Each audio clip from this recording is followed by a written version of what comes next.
ഹരേ രാമ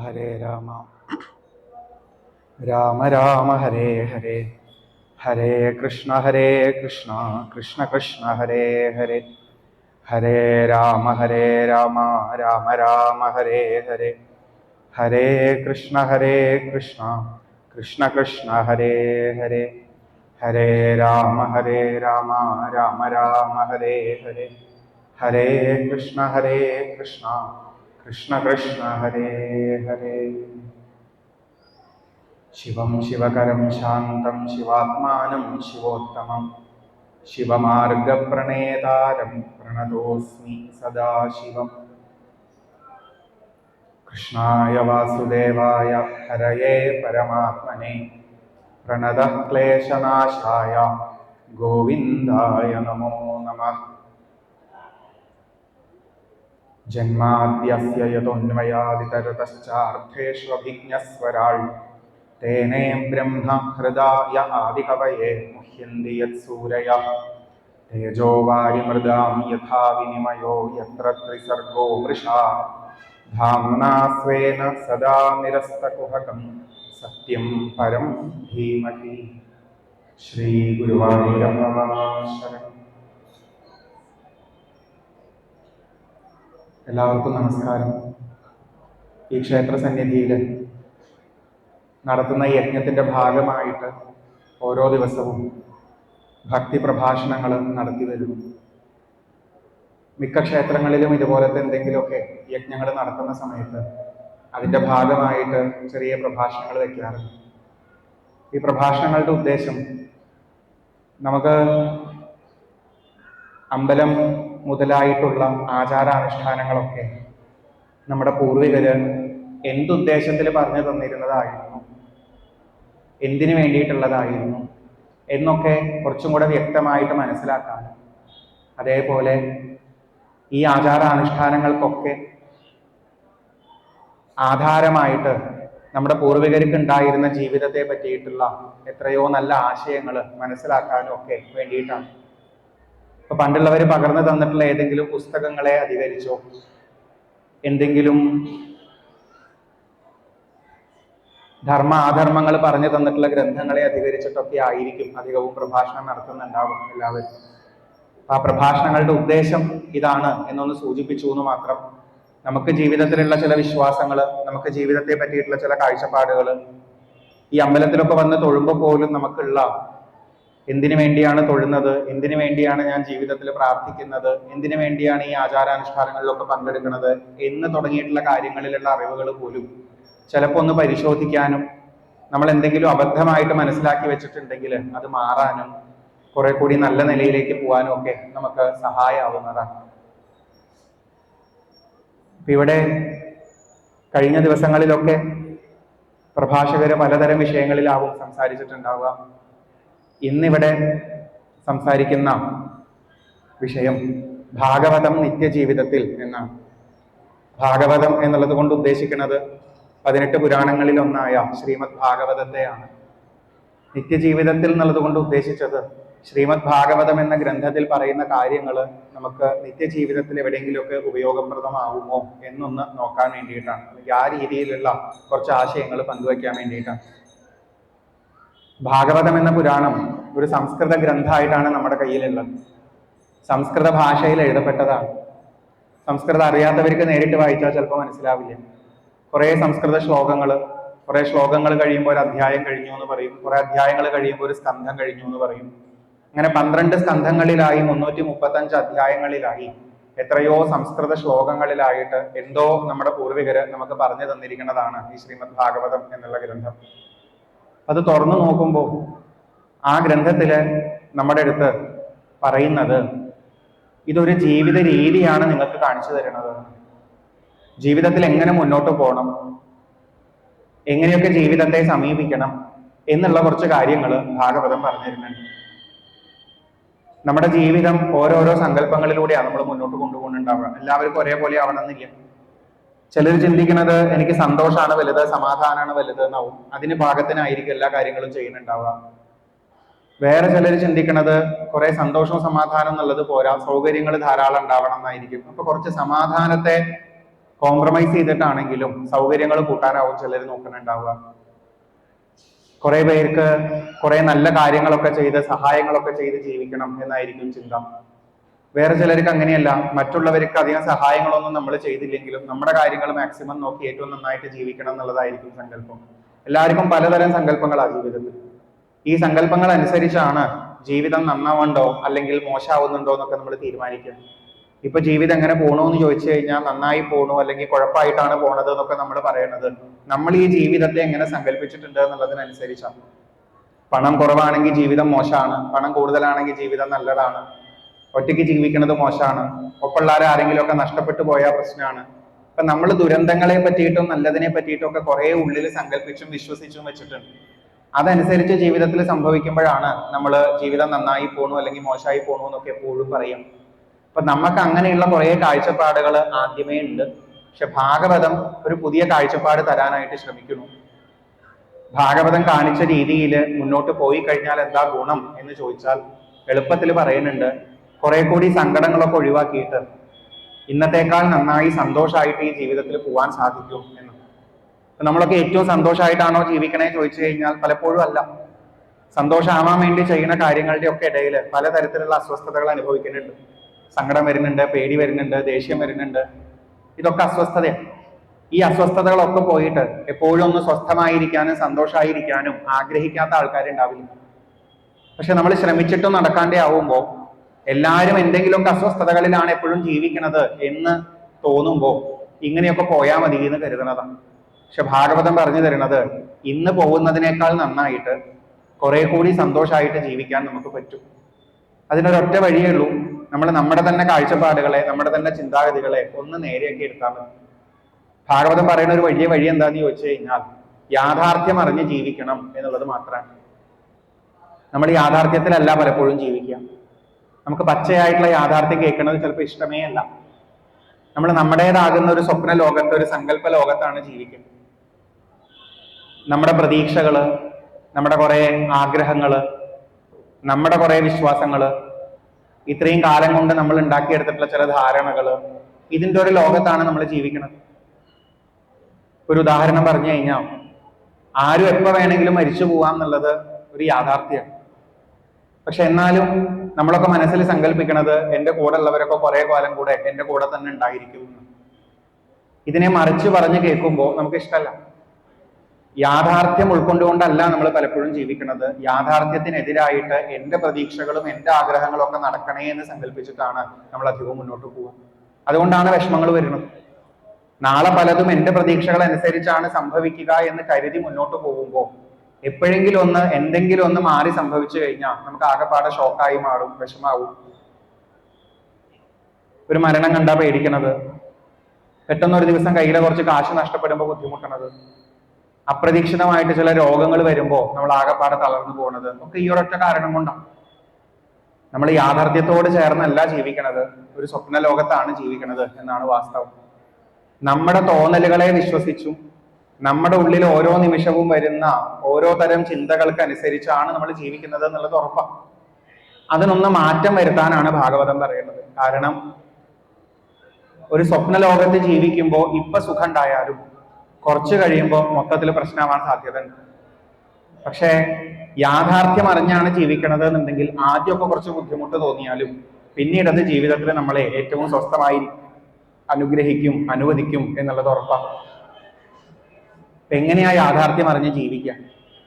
ഭാഗവതം പറഞ്ഞു തരുന്നത് ജീവിതത്തില് ഭക്തിയും ജ്ഞാനവും വൈരാഗ്യവും ഉണ്ടാവണം എന്നാണ്.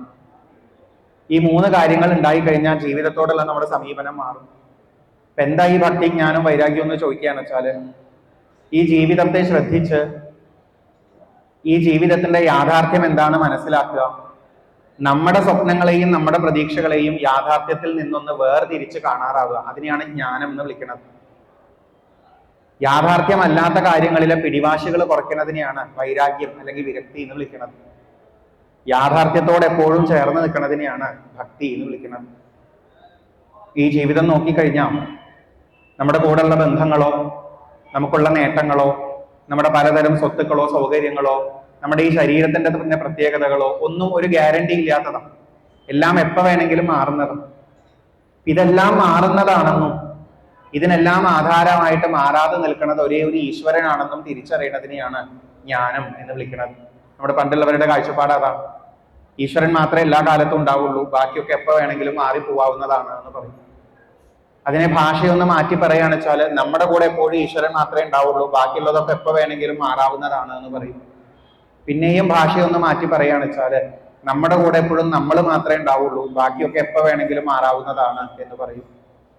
ഇതൊന്ന് വേർതിരിച്ചറിയാൻ സാധിക്കുക എന്നുള്ളതാണ് ജ്ഞാനം എന്നുള്ളത് കൊണ്ട് ഉദ്ദേശിക്കുന്നത്. ഉറപ്പില്ലാത്ത കാര്യങ്ങൾ എന്തൊക്കെയാണെന്ന് മനസ്സിലാക്കുക. ആ ഉറപ്പില്ലാത്ത കാര്യങ്ങൾ, മാറുന്ന കാര്യങ്ങൾ എന്തൊക്കെയാണെന്ന് മനസ്സിലാക്കി കഴിഞ്ഞാൽ അടുത്ത സ്റ്റെപ്പായിട്ട് പറഞ്ഞു തരുന്നത് അതിൽ വിരക്തി ഉണ്ടാവാനാണ്. വിരക്തി ഉണ്ടാവുക എന്ന് പറഞ്ഞാൽ മാറുന്ന സാധനങ്ങളെ അമിതമായിട്ട് ആശിക്കാതിരിക്കുക, പ്രതീക്ഷിക്കാതിരിക്കുക. ഉറപ്പില്ലാത്ത കാര്യങ്ങളുടെ പേരിൽ വല്ലാണ്ട് പ്രതീക്ഷകൾ വെക്കുമ്പോഴാണ് വിഷമം ഉണ്ടാവുക. ഉറപ്പില്ലാത്ത കാര്യങ്ങൾ നടക്കോ നടക്കില്ലേ എന്ന് ആലോചിച്ചിട്ടാണ് കുറെ പേടിക്കേണ്ടി വരുന്നത്. ഉറപ്പില്ലാത്ത കാര്യങ്ങൾ നടക്കാണ്ടേ ആവുമ്പോ, സങ്കടം വരുമ്പോ അതിന് കാരണം വേറെ ആരോ ആണ് എന്ന് ചിന്തിച്ചിട്ടാണ് നമുക്ക് അവരോട് ദേഷ്യവും പ്രതികാരവും ഒക്കെ വരുന്നത്. ഈ ഉറപ്പില്ലാത്ത കാര്യങ്ങളിലുള്ള വാശികൾ കുറച്ചാൽ തന്നെ ജീവിതം കുറെ സുഖമായി എന്ന് പറയും. അതിനെയാണ് വിരക്തി എന്നുള്ളത് കൊണ്ട് ഉദ്ദേശിക്കുന്നത്. പിന്നെ പറയണത് ഭക്തിയാണ്. ഭക്തി എന്നുള്ളത് കൊണ്ട് ഉദ്ദേശിക്കുന്നത് ഉറപ്പുള്ള കാര്യത്തിനെ എപ്പോഴും ഒന്ന് നോക്കിക്കാണാനാണ്. ഇതാണ് നമ്മുടെ പൂർവികർ പറഞ്ഞു തരാറുള്ളത്. ജീവിതത്തില് ഈശ്വരനോട് എപ്പോഴും അടുപ്പുണ്ടാവുക, അല്ലെങ്കിൽ നമ്മുടെ കൂടെ എപ്പോഴും ഈശ്വരൻ മാത്രമേ ഉള്ളൂ എന്ന് തിരിച്ചറിഞ്ഞ ആ ഈശ്വരനോടൊരു അടുപ്പുണ്ടാവുക, അല്ലെങ്കിൽ ഈശ്വരനോട് ചേർന്ന ഒരു മേൽവിലാസം മാത്രമേ നമുക്ക് എല്ലാ കാലത്തും ഉണ്ടാവുള്ളൂ എന്ന് തിരിച്ചറിഞ്ഞ് അതിൽ കൂടുതൽ ശ്രദ്ധയുള്ളവനാവുക, ബാക്കിയുള്ളതൊക്കെ എപ്പോൾ വേണമെങ്കിലും വിട്ടു പോവാവുന്നതാണ് എന്നുള്ളൊരു തിരിച്ചറിവ് ഉണ്ടാവുക. ഇത് ഏറ്റവും സിമ്പിളാണ് പറയാനായിട്ട്. പക്ഷെ ഇതേ സാധനം ജീവിതത്തിൽ നമ്മൾ പ്രാവർത്തികമാക്കാൻ നോക്കുമ്പോൾ വലിയ ബുദ്ധിമുട്ടുണ്ട്. കാരണം കാലങ്ങളായിട്ടുള്ള നമ്മുടെ ശീലം അങ്ങനെയല്ല. കുറെ ആഗ്രഹിക്കാനും കുറെ പ്രതീക്ഷിക്കാനും കുറെ വാശി പിടിക്കാനുമാണ് നമ്മുടെ ജീവിതത്തിൽ ശീലിച്ചിരിക്കുന്നത്. എത്രയോ സൗകര്യങ്ങൾ ഉണ്ടാക്കിയെടുത്ത് കാലത്തിന്റെ നിയമത്തിനൊക്കെ അപ്പുറത്തേക്ക് പോകാനാണ് നമ്മൾ എപ്പോഴും നോക്കിക്കൊണ്ടിരിക്കുന്നത്. പക്ഷെ എത്ര കണ്ട് നമ്മൾ ആ രീതിയിൽ മുന്നോട്ട് പോയാലും എല്ലാം എൻ്റെ കൺട്രോളിൽ കൊണ്ടുവരാൻ വിചാരിച്ച്, എല്ലാം എൻ്റെ നിയന്ത്രണത്തിൽ കൊണ്ടുവരാൻ വിചാരിച്ച് എങ്ങനെയൊക്കെ ആക്കാൻ ശ്രമിച്ചാലും ഏതെങ്കിലും ഒരു ഘട്ടത്തിൽ എത്തുമ്പോൾ, കാലം അതിന്റെ കളികൾ കളിക്കുമ്പോൾ നമ്മുടെ കയ്യിലല്ല പലതൊന്നും മനസ്സിലാവും. ഇപ്പൊ കുറെ പ്രതീക്ഷകൾ വെച്ചിട്ട് കുറെ പിടിവാശികൾ വെച്ചിട്ട് അവസാനം വിഷമം വരുന്നതിനേക്കാൾ എത്രയോ നല്ലതാണ് ആദ്യമേ നമ്മുടെ പരിമിതികൾ തിരിച്ചറിഞ്ഞ് ജീവിതത്തിലെല്ലാം മാറിക്കൊണ്ടിരിക്കുന്നതാണെന്ന് മനസ്സിലാക്കി അതിനെ ഉൾക്കൊണ്ടുകൊണ്ട് ശാന്തമായി സന്തോഷമായിട്ട് ഇരിക്കാൻ ശ്രമിക്കുന്നത് എന്നാണ് ഭാഗവതം ചോദിക്കുന്നത്. നമുക്ക് ശീലമില്ലാത്തതിന്റെ ഒരൊറ്റ കുഴപ്പം മാത്രമേ ഉള്ളൂ. ജീവിതത്തിൽ വാശി പിടിക്കാതിരിക്കാൻ നമ്മൾ ശീലിച്ചിട്ടില്ല. പ്രതീക്ഷകൾ അമിതമായിട്ട് വെക്കാതിരിക്കാൻ നമ്മൾ ശീലിച്ചിട്ടില്ല. ധാരാളം പ്രതീക്ഷകൾ വെച്ചാൽ ജീവിക്കും. നമുക്ക് കുറെ കാലം ജീവിക്കണം എന്ന് പ്രതീക്ഷയുണ്ട്. നമ്മുടെ കൂടെ ഉള്ളവരൊക്കെ കുറെ കാലം നമ്മുടെ ഒപ്പം ഉണ്ടാവണം എന്നുണ്ട്. അവരൊക്കെ നമ്മൾ വിചാരിക്കുന്നത് പോലെ തന്നെ നമ്മുടെ കൂടെ ഉണ്ടാവണം എന്നുണ്ട്. എനിക്ക് വേണ്ട സൗകര്യങ്ങളും കാര്യങ്ങളും ഒക്കെ നടക്കണം എന്നുണ്ട്. നമ്മളിപ്പോ ഈ അമ്പലത്തിൽ വന്ന് തൊഴുമ്പോൾ പോലും നമുക്ക് ആകെ പ്രാർത്ഥിക്കാനുള്ളത് ഇത് മാത്രം, വേറെ ഒന്നും പ്രാർത്ഥിക്കാനുണ്ടാവില്ല. പക്ഷേ ഒരു മഹാദേവനും ഒരു മഹാവിഷ്ണുവിനും ഒരു ദേവിക്കും ഒരു ഉറപ്പും തരാൻ പറ്റില്ല ജീവിതത്തിലെല്ലാം നമ്മൾ വിചാരിച്ചതുപോലെ നടക്കുള്ളൂ എന്നുള്ളത്. കാരണം കാലത്തിന്റെ നിയമം അനുസരിച്ച് നോക്കിക്കഴിഞ്ഞാൽ ഉണ്ടാകുന്ന എല്ലാ സാധനങ്ങൾക്കും മാറ്റമുണ്ട്. ഈ ജീവിതത്തിൽ ഒന്നും ശാശ്വതമായിട്ട് നിൽക്കാറില്ല എന്നുള്ളത് ഉറപ്പാണ്. പക്ഷെ നമ്മൾ ഒരിക്കലും മഹാദേവനായിട്ടോ മഹാവിഷ്ണുവായിട്ടോ ദേവിയായിട്ടോ ഭഗവാനെ കണ്ടുകൊണ്ട് എനിക്ക് ഈ ജീവിതത്തിനെ കുറെ കൂടി മനസ്സിലാക്കാൻ പറ്റണമെന്നോ, എന്റെ വാശികൾ കുറയ്ക്കണമെന്നോ, എന്റെ പിടിവാശകളാണ് എനിക്ക് പ്രശ്നങ്ങൾ ഉണ്ടാക്കുന്നത്, അത് മാറിയിട്ട് എനിക്കൊന്ന് സമാധാനമാവണമെന്നോ പ്രാർത്ഥിക്കാൻ നിൽക്കാറില്ല. നമ്മളെപ്പോഴും നമ്മുടെ വാശികള്, നമ്മുടെ തരം പ്രശ്നങ്ങള് അത് നേരെയാക്കി തരുന്ന രീതിയിൽ മാത്രമാണ് ഈശ്വരനെ കാണാറുള്ളത്. പക്ഷെ ഭാഗവതം നമുക്ക് മനസ്സിലാക്കി തരുന്ന ഒരു വലിയ കാര്യമാണ്. ചോദിച്ചത് മുഴുവൻ തരും ഭഗവാൻ എന്നുള്ള സങ്കല്പത്തോടു കൂടി എത്ര മുന്നോട്ട് പോയി കഴിഞ്ഞാലും നമുക്ക് ചോദിച്ചതെല്ലാം കിട്ടണം എന്നില്ല. ഇനി ചോദിച്ചതെല്ലാം കിട്ടിയാൽ പോലും അത് ജീവിതത്തിൽ നമ്മൾ വിചാരിക്കുന്നത് പോലെ ആവണം എന്നില്ല. ജീവിതത്തെ മനസ്സിലാക്കൽ തന്നെയാണ് ആത്യന്തികമായിട്ടുള്ള പോംവഴി. പിടിവാശികൾ കുറയ്ക്കൽ തന്നെയാണ് ആത്യന്തികമായിട്ടുള്ള പോംവഴി. എല്ലാം മാറണതാണെന്ന് തിരിച്ചറിഞ്ഞ് നമ്മളൊരു ചെറിയ വാടക വീട്ടിലെ താമസത്തിന് വേണ്ടി വന്ന പോലെയാണ് ഈ ജീവിതത്തിലേക്ക് വന്നിരിക്കുന്നത് എന്ന് മനസ്സിലാക്കി ഉള്ള കാലം ഇവിടെ ഉള്ളതെല്ലാം അനുഭവിച്ച് ആസ്വദിച്ച് സന്തോഷമായിട്ട് പോകാൻ ശ്രമിക്കുകയാണ് നല്ലത് എന്ന് പറയും. ഈ പറയുന്ന രീതി ഒട്ടും ഇന്നത്തെ കാലത്ത് നമുക്ക് നല്ലതാണെന്ന് തോന്നുന്നുണ്ടാവില്ല. നല്ലതാണെന്ന് തോന്നുന്നുണ്ടാവണില്ല എന്നല്ല, പ്രാവർത്തികമാക്കാൻ പറ്റുമെന്ന് തോന്നുന്നുണ്ടാവണില്ല. അപ്പൊ നമ്മുടെ ചുറ്റുമുള്ളവരെ നോക്കുമ്പോൾ ആരും വാശി കുറച്ച് ജീവിക്കണവരല്ല, എല്ലാവരും വാശി കൂട്ടി ജീവിക്കണവരല്ല. അപ്പൊ പിന്നെ എങ്ങനെയാ നമുക്ക് ഈ പറയുന്ന ആശയത്തോട് പൊരുത്തപ്പെടാൻ നോക്കുക? എപ്പോഴും ആചാര്യന്മാര് പറയാറുണ്ട്, ഒരാൾക്കും നിർബന്ധപൂർവം അവരുടെ ജീവിതത്തിലെ കാഴ്ചപ്പാടുകൾ മാറ്റാൻ പാകത്തിന് നമുക്ക് പ്രേരിപ്പിക്കാൻ പറ്റില്ല. അവനവന്റെ ജീവിതാനുഭവങ്ങളാണ് അവനവനെ മാറ്റിക്കൊണ്ടുവരിക. നമ്മള് ചുറ്റുമൊക്കെ നോക്കി നമ്മുടെ കൂടെ ഉള്ളവരൊക്കെ പറയണതൊക്കെ കേട്ടിട്ട് ഒരു പ്രത്യേക വിശ്വാസത്തിലോ സങ്കല്പത്തിലോ പോകുന്നുണ്ടാവുക. അതിന് വിപരീതമായിട്ട് ആര് പറഞ്ഞാലും നമുക്ക് ഉൾക്കൊള്ളാൻ പറ്റില്ല. പക്ഷെ എപ്പോഴാണോ നമ്മുടെ തന്നെ ജീവിതത്തില് നമ്മുടെ തന്നെ അനുഭവങ്ങള് നമ്മളെ പാഠങ്ങൾ പഠിപ്പിക്കുന്നത്, അപ്പൊ ചിലപ്പം എല്ലാം മാറാനായിട്ട് തോന്നും. അപ്പൊ ഭാഗവതം കാണിച്ചു തരുന്ന ഒരു ചെറിയ കഥയുണ്ട്. പണ്ടൊരു രാജാവിന് മക്കളില്ലാണ്ട് വലിയ വിഷമായിരുന്നു. അപ്പൊ മക്കളില്ലാണ്ട് വിഷമിച്ചിരിക്കുന്ന ആളുടെ അടുത്ത് ഒരിക്കലും ഒരു സന്യാസി വന്ന സമയത്ത് ആ സന്യാസിയുടെ അടുത്ത് വിഷമങ്ങളൊക്കെ ഇദ്ദേഹം പറഞ്ഞപ്പോ ആ സന്യാസി പറയുന്ന ഒരു മറുപടി എന്താന്ന് വെച്ച് കഴിഞ്ഞാൽ, ജീവിതത്തിലെല്ലാം എല്ലാവർക്കും ഉണ്ടാവാറില്ല. മക്കൾ ഉണ്ടായി എന്ന് കരുതിയിട്ട് ജീവിതം ഏറ്റവും സുഖാവണമെന്നൊന്നുമില്ല. മക്കളുള്ളവരും ഇല്ലാത്തവരും ഒക്കെ ഇവിടെ ജീവിക്കുന്നുണ്ട്. ഇത് ഉണ്ടായാലേ നേരെയാവുള്ളൂ, എന്നാൽ മാത്രം എന്റെ ജീവിതം നന്നാവുള്ളൂ എന്നുള്ളതൊക്കെ നമ്മുടെ ഒരു തോന്നല് മാത്രമാണ്. ആൾക്കാർ അങ്ങോട്ടും ഇങ്ങോട്ടും ഒക്കെ പറയുമ്പോൾ ഉണ്ടാവണ ചില സങ്കല്പങ്ങൾ മാത്രമാണ് എന്നൊക്കെ പറഞ്ഞു നോക്കി. പക്ഷെ അതൊന്നും ആ ചിത്രകേതു എന്ന് പറയുന്ന രാജാവിന്റെ മനസ്സിന് മാറ്റം ഉണ്ടാക്കുന്നില്ല. അദ്ദേഹത്തിന്റെ സങ്കല്പം, അദ്ദേഹത്തിന്റെ വിശ്വാസം എന്താ വെച്ചാൽ മക്കൾ ഉണ്ടാവണം, മക്കൾ ഉണ്ടായിട്ട് മക്കളുടെ പേരിൽ പ്രശ്നങ്ങൾ ഉണ്ടായാൽ പോലും കുഴപ്പമില്ല, അതൊക്കെ അനുഭവിക്കാൻ പറ്റണം തന്നെ ഒരു ഭാഗ്യമാണ്, എനിക്കൊരു അച്ഛനാവണം, എന്നിട്ട് മകന്റെ പേരിൽ കുറെ ഭാരങ്ങളൊക്കെ ഉണ്ടാവണം, മകനെ നോക്കണം, അങ്ങനെയാണ് ഇങ്ങനെയാണ് എന്നൊക്കെ കുറെ പറഞ്ഞു. അപ്പൊ പറഞ്ഞാൽ മനസ്സിലാവില്ല എന്ന് കരുതിയപ്പോ പിന്നെ ആ സന്യാസി ചെയ്തത് എന്താന്ന് വെച്ചാൽ ഈ ചിത്രകേതുവിന് ഒരു മകൻ ഉണ്ടാവാൻ പാകത്തിന് ഒരു പ്രസാദമൊക്കെ കൊടുത്ത് അനുഗ്രഹിക്കുകയാണ് ചെയ്ത്. ചിത്രകേതുവിന്റെ ഭാര്യയ്ക്ക് ആ പ്രസാദമൊക്കെ കൊടുത്ത് അവസാനം ആ ഭാര്യയിൽ ചിത്രകേതുവിന് ഒരു മകൻ ഉണ്ടായി. ഏറ്റവും സന്തോഷമായിട്ട് ജീവിതം മുന്നോട്ട് പോകുന്നതിനിടയ്ക്കാണ് ഈ ചിത്രകേതുവിന്റെ മറ്റു ഭാര്യമാർക്ക് കുറച്ച് പ്രശ്നങ്ങൾ വരുന്നത്. ചിത്രകേതു എന്ന ഭർത്താവ് ഇപ്പൊ അവരെ ശ്രദ്ധിക്കണില്ല, ഒരു ഭാര്യയുടെ അടുത്ത് മാത്രമാണ്, ആ കുട്ടിയെ മാത്രം നോക്കിയിരിക്കുകയാണ് എന്നൊക്കെ ചിന്തിച്ചപ്പോ ആ കുട്ടിയോട് ഇവർക്ക് വിരോധമായി, ആ കുട്ടിയെ വിഷം കൊടുത്തു കൊന്നു. ഇതോടുകൂടി ഒരു മകൻ ഉണ്ടായി കഴിഞ്ഞ് ആ മകനെ നഷ്ടപ്പെട്ട വിഷമമായി മാറിയിട്ടുണ്ട് ഈ രാജാവിന് എന്ന് കാണാം.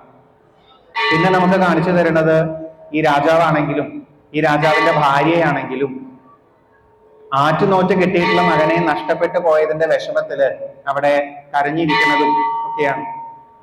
അപ്പൊ അവിടെയൊക്കെ ഭാഗവതം നമ്മളെ കൊണ്ട് ചിന്തിപ്പിക്കുന്നുണ്ട്, നമ്മുടെ സങ്കല്പങ്ങളല്ലേ കുഴപ്പങ്ങൾ ഉണ്ടാക്കിയത്, കുറെ കാലം ഉണ്ടാവും എല്ലാവരും എന്നുള്ള സങ്കല്പങ്ങളല്ലേ കുഴപ്പമുണ്ടാക്കിയത് എന്നൊക്കെ തോന്നും.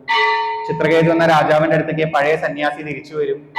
ശ്രീ നാരദരെയും കൂട്ടിയിട്ടാണ് വരിക. ചിത്രകേതുവിന്റെ അടുത്ത് ചോദിക്കും, ഞാൻ അന്നേ അങ്ങയുടെ അടുത്ത് പറഞ്ഞതായിരുന്നു ജീവിതത്തിലെല്ലാം ഉറപ്പുള്ളതല്ല എന്നുള്ളത്, പക്ഷെ അങ്ങേക്ക് അത് മനസ്സിലായില്ല. ഒരു മകൻ ഉണ്ടായി കഴിഞ്ഞാൽ എല്ലാ കാലത്തും ഒപ്പുണ്ടാവുന്ന കരുതുക, ഒപ്പുണ്ടാവണമെന്നില്ല. ചിത്രകേതുവിന് ആ സന്യാസി പറഞ്ഞു കൊടുത്തത് മക്കളുടെ കാര്യം മാത്രമല്ല, ജീവിതത്തിൽ എല്ലാ ബന്ധങ്ങളുടെ കാര്യം ഇങ്ങനെയാണ്. എല്ലാ കാലത്തും ഒപ്പുണ്ടാവുന്ന ഒരു പ്രതീക്ഷയും നമുക്ക് പറയാൻ പറ്റില്ല. ഇപ്പൊ ഉള്ളപ്പോണ്ട് നാളെ ഉണ്ടാവുന്ന ഒരു ഉറപ്പില്ല. അത് ആലോചിച്ച് സങ്കടപ്പെടേണ്ട ആവശ്യമൊന്നുമില്ല. ഉള്ള സമയത്ത് ഏറ്റവും സന്തോഷമായിട്ട് ജീവിത നിമിഷങ്ങൾ കൊണ്ട് മുന്നോട്ട് പോയാൽ മാത്രം മതി. ഇത് കേട്ടു ചിത്രകേതു. പക്ഷെ അത് കേട്ടിട്ടും ഉള്ളിലേക്ക് ഉൾക്കൊണ്ടുകൊണ്ട് വിഷമം മാറ്റാൻ അദ്ദേഹത്തിന് പറ്റുന്നുണ്ടായിരുന്നില്ല. പിന്നെ ഭാഗവതത്തിലെ കഥയിൽ പറയണത് ഒരു ചെറിയ അത്ഭുതം നടന്നതാണ്. നാരദൻ മരിച്ചു കിടക്കണ കുട്ടിയുടെ അടുത്ത് പോയിട്ട് എന്തിനാ പെട്ടെന്ന് മരിക്കണത്, എഴുന്നേറ്റുകൂടെ, അച്ഛനും അമ്മയൊക്കെ വിഷമിക്കുന്നത് കാണാനില്ലേ എന്ന് ചോദിച്ചപ്പോ ആ കുട്ടി എഴുന്നേറ്റു. ആ കുട്ടി എഴുന്നേറ്റ് നിന്നപ്പോ മകൻ എന്നുള്ള രീതിയിൽ വളരെ സന്തോഷത്തോടു കൂടി ആ മകന്റെ അടുത്തേക്ക് പോവാൻ നിന്നതാണ് ചിത്രകേതു. പക്ഷെ പിന്നെയാണ് ആ കുട്ടി സംസാരിക്കണത് കേൾക്കണത്, ഏതച്ഛന്റെ കാര്യ പറയണേ, ഏതമ്മയുടെ കാര്യ പറയണത്, ഈ ശരീരത്തിൽ നിൽക്കുമ്പോൾ മാത്രമേ ഈ ബന്ധങ്ങളൊക്കെ ഉള്ളൂ, ഈ ശരീരം വിട്ടുപോയി കഴിഞ്ഞാൽ പിന്നെ ഈ ബന്ധങ്ങളൊന്നുമില്ല.